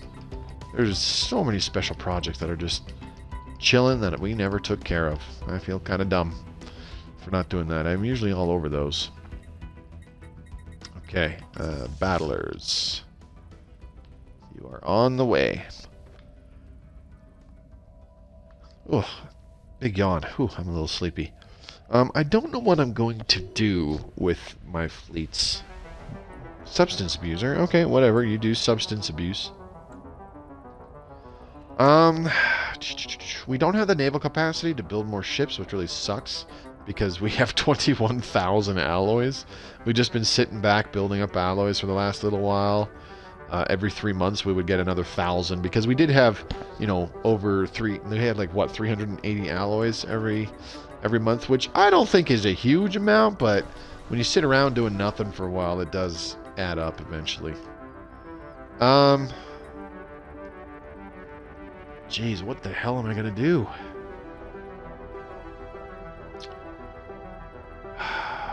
don't know. I don't know what I'm gonna do. Everything's gone to shit. Last ditch. Unfortunately, you don't have very many districts available on there. See, I gotta admit, because my last playthrough in Iron Man mode went so well, like, I was playing a friggin' Machine Empire. Machine Empires are just so, like, they're fucking OP, honestly. They're so easy to play. You don't need those pesky consumer goods. You don't need that pesky food. And Machine Worlds are so good. Machine Worlds and Hive Worlds actually are both really good. Because both Machine and Hive Worlds, you can tailor them however you want. Because if it's a size 20 world, you can construct 20 mining districts. You can construct 20 generator districts. Whatever. It's insane. Moving to the Rodan system. That's not in my territory, I don't think. Or is it? Where are these guys? Oh, never mind. They're already gone. Alright. What are they doing? I wonder. Are they going to go through the L gate or just through the gateway itself? Huh. Font of Knowledge. This is an Ecumenopolis. Ecumenopolis. What kind of fallen empire was this again? Where is it? There it is. Oh yeah. They were materialists. Excuse me. For a second, I thought that they. Ooh, Master's Teachings, Warring States, Empire Edict. Okay. That's a new one. Let's take a look. Edicts. Master's Teachings. Where is it? Warring States. This gives us plus 10% naval capacity and minus 15%, excuse me, army upkeep for the duration. That's not too bad. Not great, but not too bad. Yeah, I was going to say, for some reason I thought that that was the xenophilic Fallen Empire. I don't know why I thought that. I'm just going to chalk it up to I'm stupid. Alright, let's do a commercial zone. Just get a bunch more jobs available, sure. What did we just get? Applied superconductivity? Yes, we did. Wait, what? I already did applied superconductivity 2. We're up to 4. Yeah. Game does that sometimes. Special project if you're ever playing... Ooh, what the... Let's see. We will return it to its proper owners. Here you go. You're welcome, Minbari. Give me that hot energy. I was going to say, if you ever see that later on in the game, when you are doing your research projects, and you're on your repeatables, and you see an option for a repeatable to pop up, and you're like, wait a minute, that's not the right number on it. I just completed level 4, now it only says level 2. What the fuck? Just select the damn thing. I've seen this crop up numerous times. It corrects itself once you select the technology. As you can see, we picked Applied Superconductivity 2, but it corrected itself to Applied Superconductivity 4 once the project started. So, nothing to worry about. It's all A-okay. Let's open up these clerks' jobs. Oh boy, oh boy, oh boy. Not Earth. Really need that last ditch to become available. Hey, it's not Earth. Oh shit. More commercial zones. I don't really like using commercial zones, but you kind of have to use them on a resort world. No real other options. Alright, so our penal colony, we ain't got jack shit. Interesting how I can't upgrade these civilian industries. Huh, okay. Rivalry, Minbari Federation and the Replicators. Okay, good. Everybody's getting absolutely wiped out by the Contingency, but, you know, let's all just hate each other. Good times, good times. I love Stellaris, I really do. Alright, let's... Ooh, no, not an agriculture district. I need a city district. Thank you very much. getting rid of some energy production is a super duper stupid idea, but concluded. don't really have a choice. You know what I have not done is generate... There's that achievement for getting like 1,000 energy in a single month from trade value. Because I rarely do trade value producers and whatnot, I still don't have that achievement. And I'm sure somebody somewhere is thinking, why not? Trade value's amazing, or some such nonsense. To which I simply say, ha! No. Trade value's not that good. I mean, it's a nice supplement to your energy credits or Unity or whatever, but on its own, it's not good. Clerk jobs in general are just not productive. They produce 2 amenities and 2 trade value. Like 2 amenities, really? A single entertainer gives you 10. And that's just one job. And all they really use up is, I don't know if it's 1 or 2 consumer goods for that. Special project concluded. Special project failed. Oh, that's too bad. Alright. No problem. Anyways, that is almost strictly my opinion. In terms of overall economic efficiency, focusing on clerks doesn't pan out as well. You're better off getting like a few entertainers or something like that. Just other things that produce a higher amount of amenities for a smaller amount of jobs. It's just way more efficient that way, because then you can use that building slot instead of commercial zones or something like that. You can construct something even better. Maybe something that produces strategic resources. Maybe something that produces alloys or research or whatever. Stuff like that. Alright, we need more luxury housing, apparently. Luxury residences. Construction project concluded. Things don't look so good when you got to use these things. That's because this is a size 12 world, and it did the dumb thing of making it an alloy world when I should have done what Odile said, which was, you know, make it a fortress world. That would have paid off. Okay, definitely not. Also not Earth. Last ditch. We might have this colony online by the time it's the end of the stream.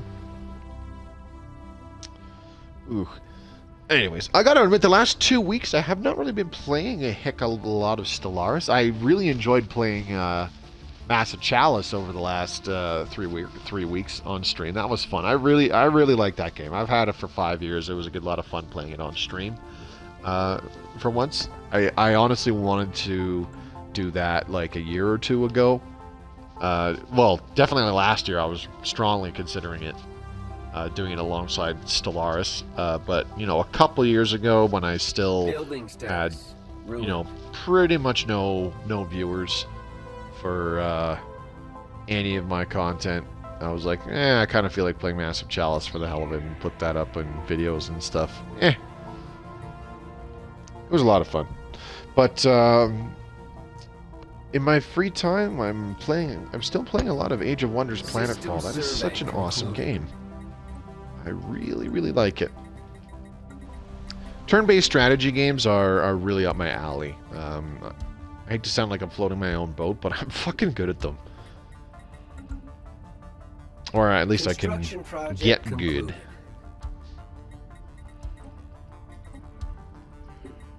Alright, what do we got? Sturil, you completed your thingamabobbers. Very good. So Sturil is online. Let's take a look at Siplin. How's this station doing? Oh my god, it has nothing but an ion cannon. Okay, that's fine. Let's give it millions of defense platforms. Very good. What do we got here? Luxury residences. That's not going to do too much. So we have enough housing here finally. Let's get a Paradise Dome. We have more than enough synthetic crystals. Or crystals, I should say. Rare crystals, excuse me. Talking is hard. We have enough rare crystals to get another rising unemployment on also not Earth. Okay. No problem. What do we do here? Let's take a look-see. Where can we move you guys to? Definitely not Earth. You have 9 jobs available. Beautiful. Ultra... Oh. Oh, okay. Well, why are you telling me about unemployment when you don't even... I mean, fuck you. Alright, we're going to do something stupid and make some commerce megaplexes. Let's get another 10 jobs on this planet, because why not? Woo! Alright. Fubard, you're still a colony? Really? Why are you still rated as a colony? Ooh, institute the increased benefits on another not Earth, eh? 8 unemployed peeps? Yeah, I'd say so. Let's do 1 commerce megaplexes. Sure, why not? Fleet management procedures. Oh my god, we finally got that. That took a long ass time. How's about we do fleet management procedures 4? Okay, now our naval capacity is back in the positive, which is good. There we go. Yep, look at our powerful defense station. 35,000 fleet power. The Contingency is being halted in its tracks. Okay. So apparently something that I failed to mention is, when do you designate a resort world or a thrall world or whatever? So if I had... You can't have any additional buildings and you can't construct any districts on a colony to create a resort world. So it has to be like a brand new colony. Period. Or you just demolish everything and rebuild it, which I don't really recommend. But it has to be a brand new colony, and then you can create this a resort world. If this was a brand new colony and you wanted it to be a thrall world where you grow slaves, you need to resettle an enslaved pop, you know, whether it's a slave species or just, you know, a slave. Somebody in your slave caste, stratum, that's the word I'm looking for. Resettle that to the colony you want to turn into a thrall world, and then you can create a thrall world of it. But you, again, no districts and no buildings can be on the planet. And then for a penal colony, I'm pretty sure a penal colony has like no restrictions. You can do it at pretty much any time, but you can only have 1. In fact, I do believe that's the case for like all of these special colonies, if I recall correctly.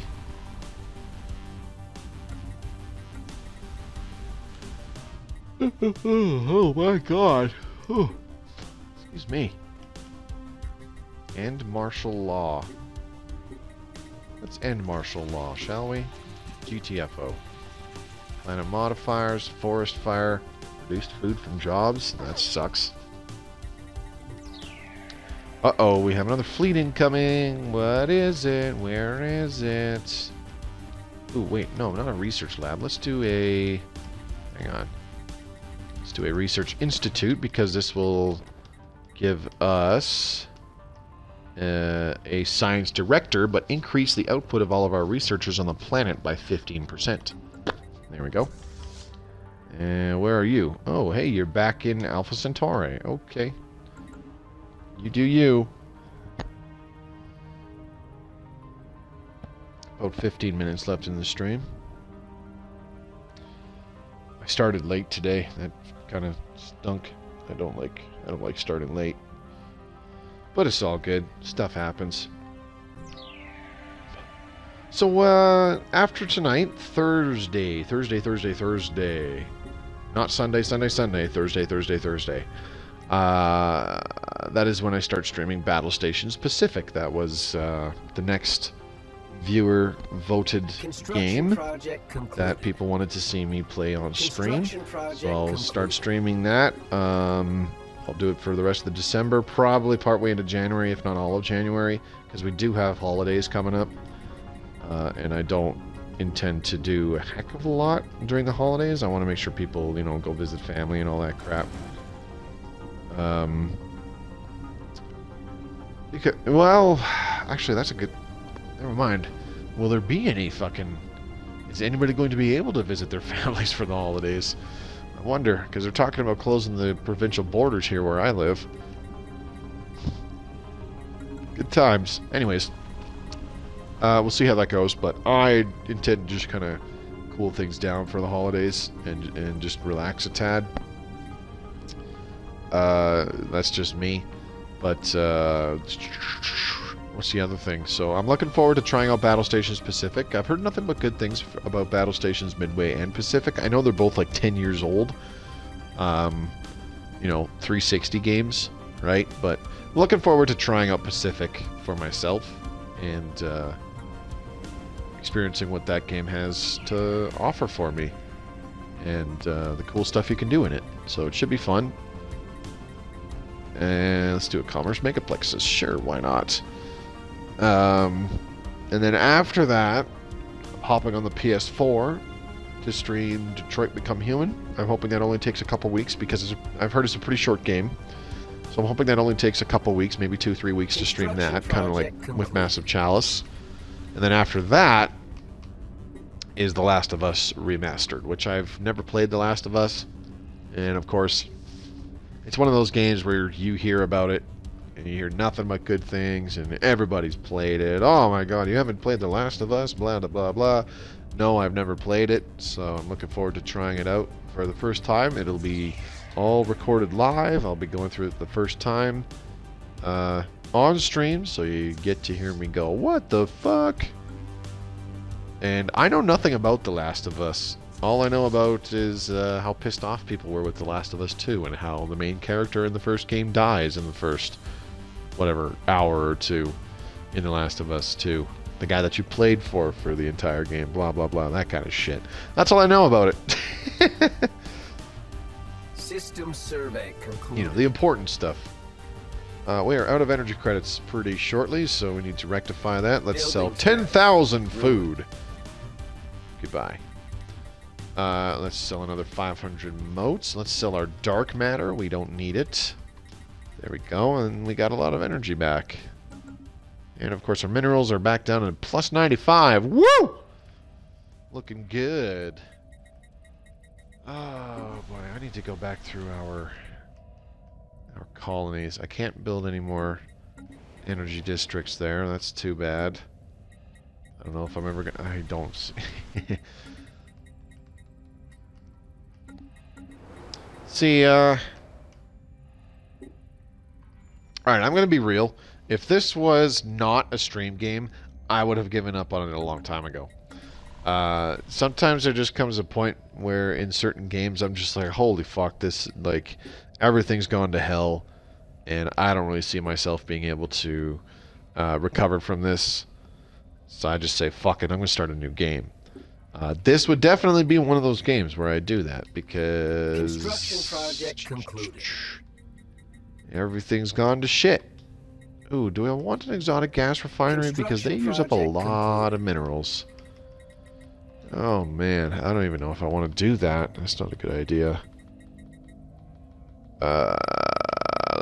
Maybe we'll just do some strongholds. Yeah, we'll do that for now. Odile, when are you upgrading to the next generation console? Not till next year, probably like summer. I never buy the consoles brand new anymore. I know it was 15 years ago, and I never had one myself because I was still in school at the time, and it wasn't until the year after, in 2006, when I got my first 360. But when 360 and PS3 first came out in like 2005, 2006, I heard all the goddamn horror stories, man, especially 360, because I was more into Xbox, because Halo. I loved Halo at the time. Damn autocorrect. Yeah, it's all good.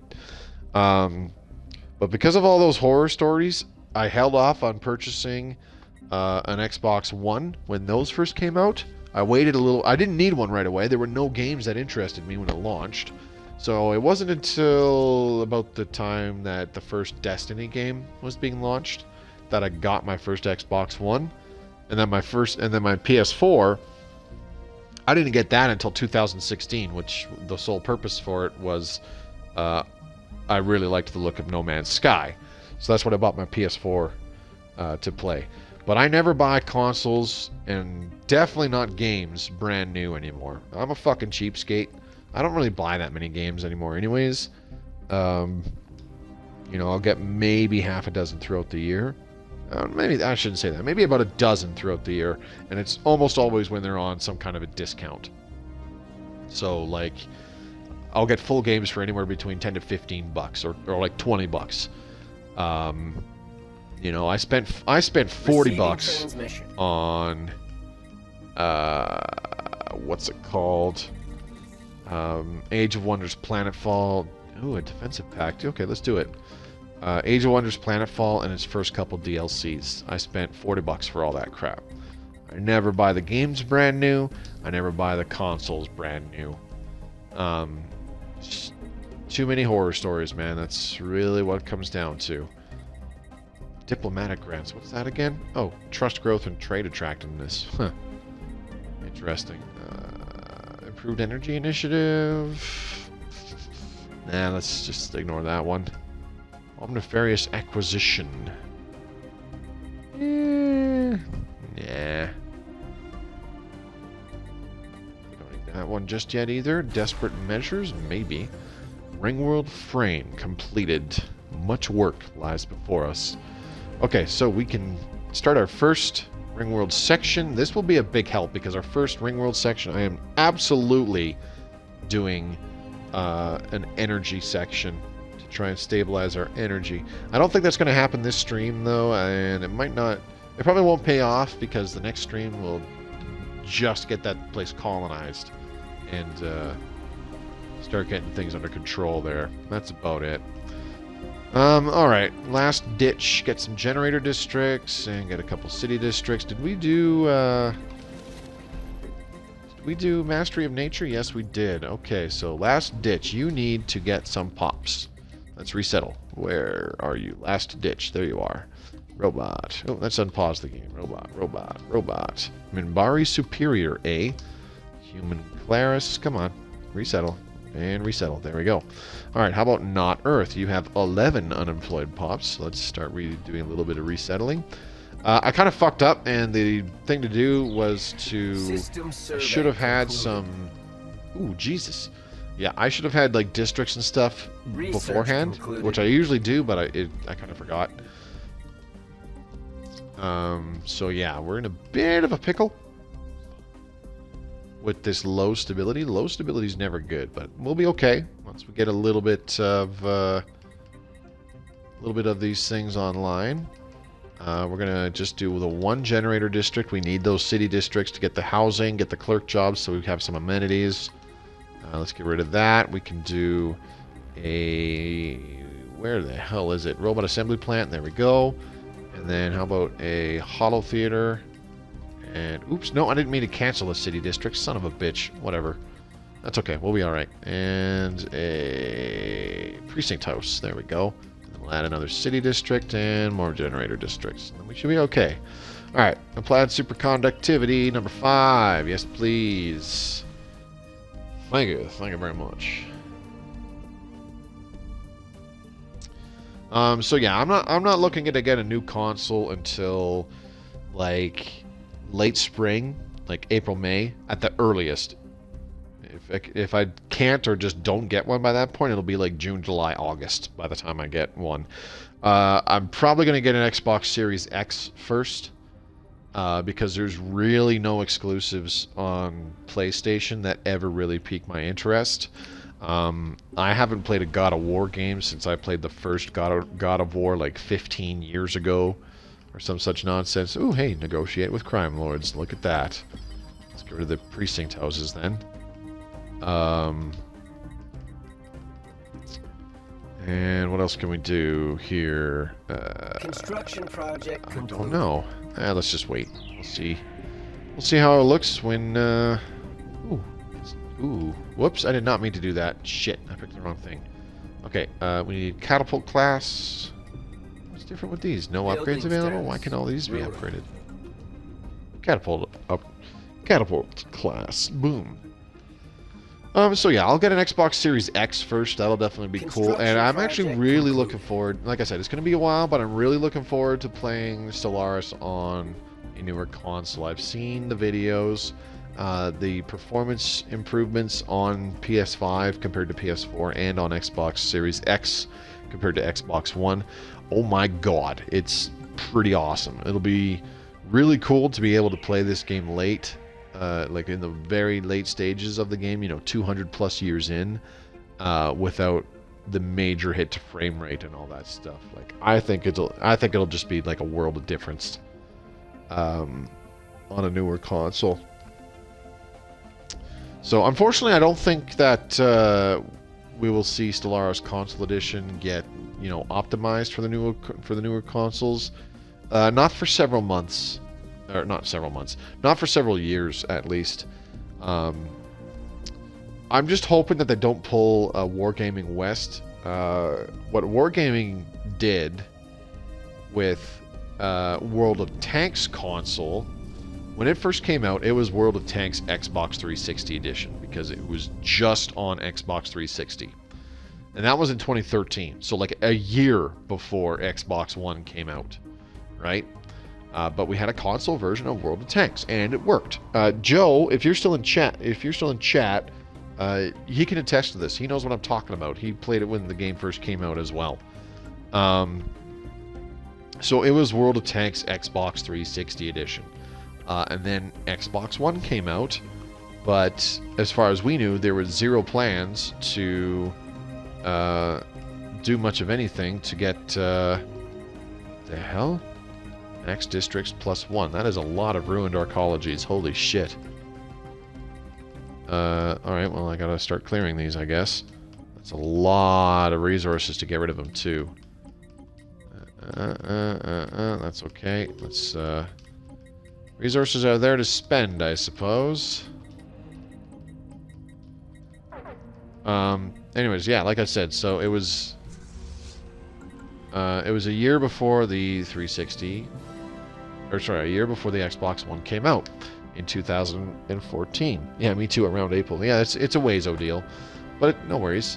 Terraforming gases is gone. That's fine. We're done terraforming that planet. Colonized it immediately. And even then, it still wasn't until 2015, I want to say, where they let out the... they changed it to World of Tanks console, where you could get the...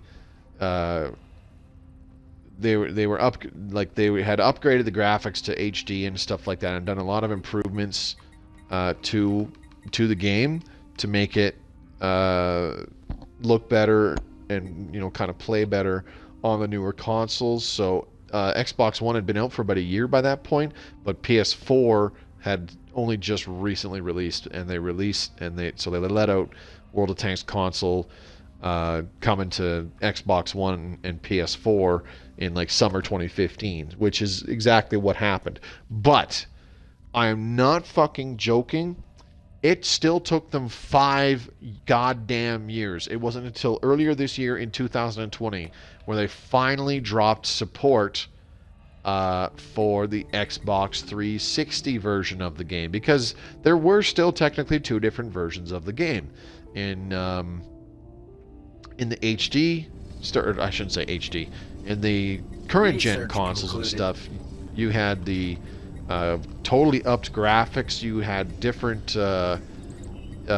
like bushes and trees would be far more plentiful on maps. There were way more details on all the individual tanks. You would have like more little sandbags, more little wiggly bits, like logs and pipes and stuff like that.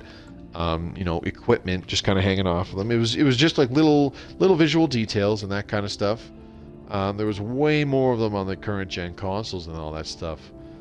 So it was by far better. And it was actually revealed sometime in 2016. They flat out said, yeah, we're not giving up on our 360 players because they make up about 25% of the player base still. And this was in 2016. The game had been out for 3 years by this point on Xbox 360. So it was still understandable why there were still so many people playing the game on 360. But it wasn't until 2020, where I highly doubt there was more than maybe triple digits worth of players still playing the 360 version of World of World of Tanks console, and there was so much shit that they could have done in those 5 years that they couldn't because the game was still being made available on Xbox 360, a fucking 15-year-old console. Now, at first, I didn't really complain about this. I just said, man, just fucking deal with it. Like, whatever, shut up, right? It's more players, so, I mean, that's fine. But as time went on, and I realized that the developer's focus was from actually making improvements to the game, you know, like adding more tank lines, more historic tank lines, I should say, adding cool and interesting new maps, and their focus simply went from, oh, just release premiums, we need more premiums, release these premiums, take this tank and give it a different paint job and release it as a premium, take this map, give it a different fucking paint job and release it as a quote-unquote brand new map. I mean, look, we're making content. Saw that going on for years after the fact, when it released on the current gen consoles, and there were so many things that I had been complaining about that were still in the game from when it first launched on the Xbox 360 in 2013. So by the time like 2018, early 2019 rolled around, I just had enough. I haven't fucking played that game for 2 years, and really that's the game that I started playing that pseudo launched my YouTube channel. Like, I started making videos for World of Tanks console when I decided, all right, I'm going to regularly make videos and, you know, release like 1 or 2 videos a week or some such nonsense like that, or like 1 video a week, or like a couple of videos a month or something like that. It was World of Tanks console that I made the content for, but because like I liked the game, but there were complaints that I had about the game that were still prevalent in fucking 2018 after it had been out for 5 years, going on 6 years, and I was just like, man, I'm so tired of this shit. I'm tired of these developers. I'm tired of the fucking people that play this fucking game. I'm tired of this game. So I just stopped playing, and I never looked back. I was like, I'm going to take a break for this game, and that break wound up being, you know, from like a month long, it wound up being 2 months, it wound up being 4 months, it wound up being 12 months, it wound up being the whole goddamn year, and I just never went back. And I was okay with that. And then, of course, after a year of not playing, after a few months of not playing World of Tanks console, we got good old Stellaris Console Edition, and that was my, you know, basically my new love. So I was like, you know what, I want to make content for this game. I mean, I didn't just do World of Tanks console. When Mass Effect Andromeda came out, I made stuff for the multiplayer for about 2 years there. My last video was in 2019 because, you know, I like the Mass Effect multiplayer. It was fun. I'm hoping that we see the revamped Mass Effect 3 bring back the Mass Effect 3 multiplayer. I've actually played it a couple times in the last few months. The OG Mass Effect 3 multiplayer. I can't believe there's still people that play that fucking game, but I was able to find lobbies nonetheless. Assassin's Creed looks good. I've heard middling things about it. By the way, it's been over 2 hours. I'm going to save the game.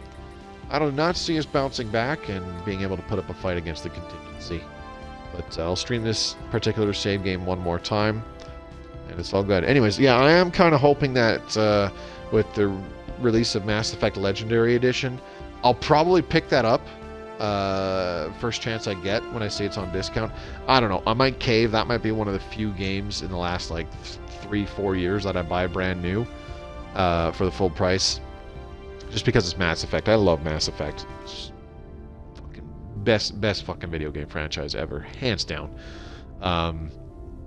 Anybody who's not old enough and like missed out on some seriously golden years of gaming with Mass Effect and various other franchises in the late 2000s, early 2010s.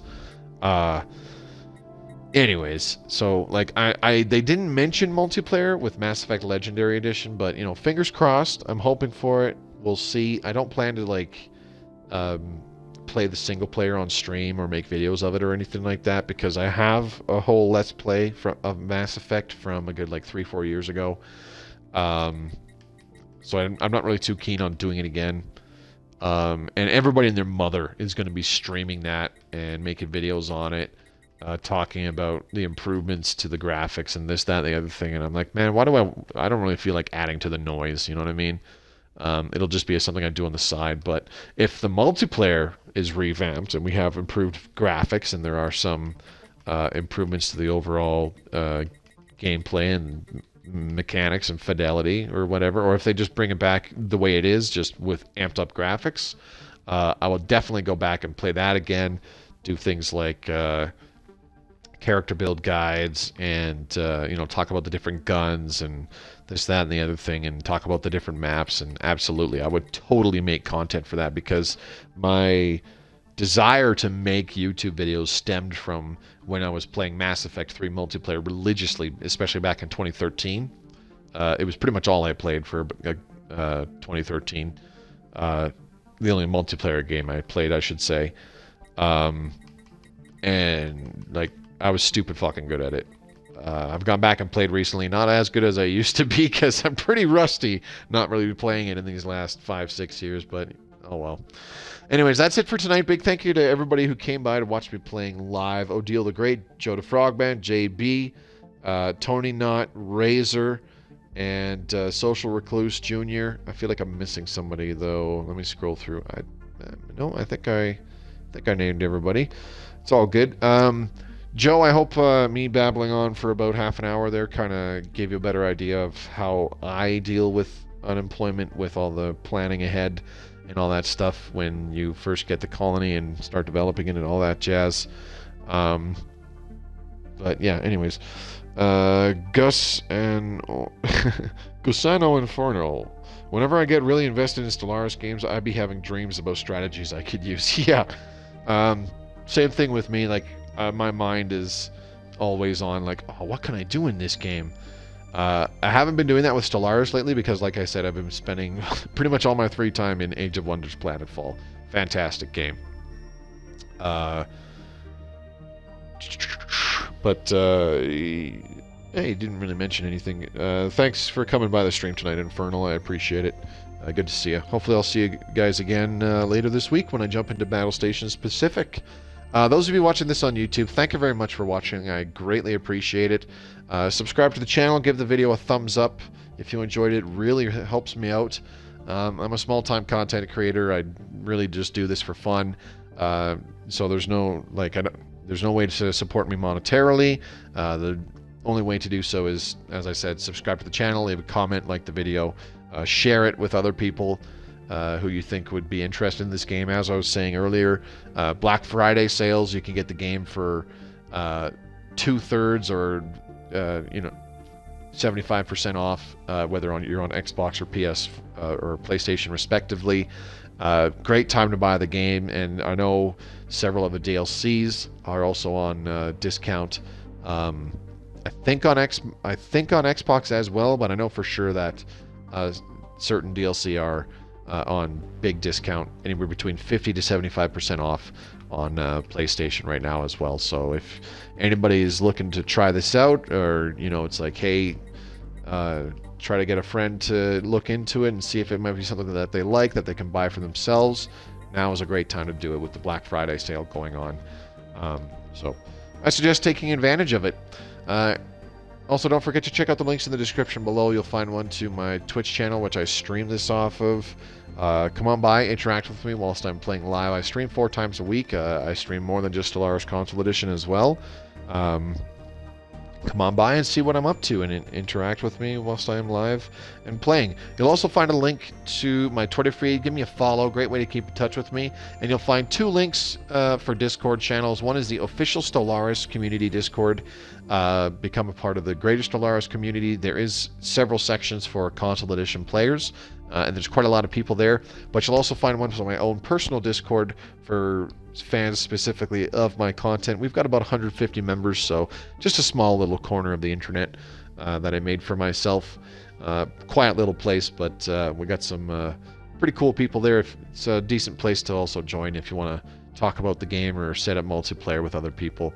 Anyways, this is Mobius Y signing off for now. I'll be back on Thursday the 26th with firing up Battle Stations Pacific for the first time, so I'm looking forward to it, and I hope to see most of you there as well.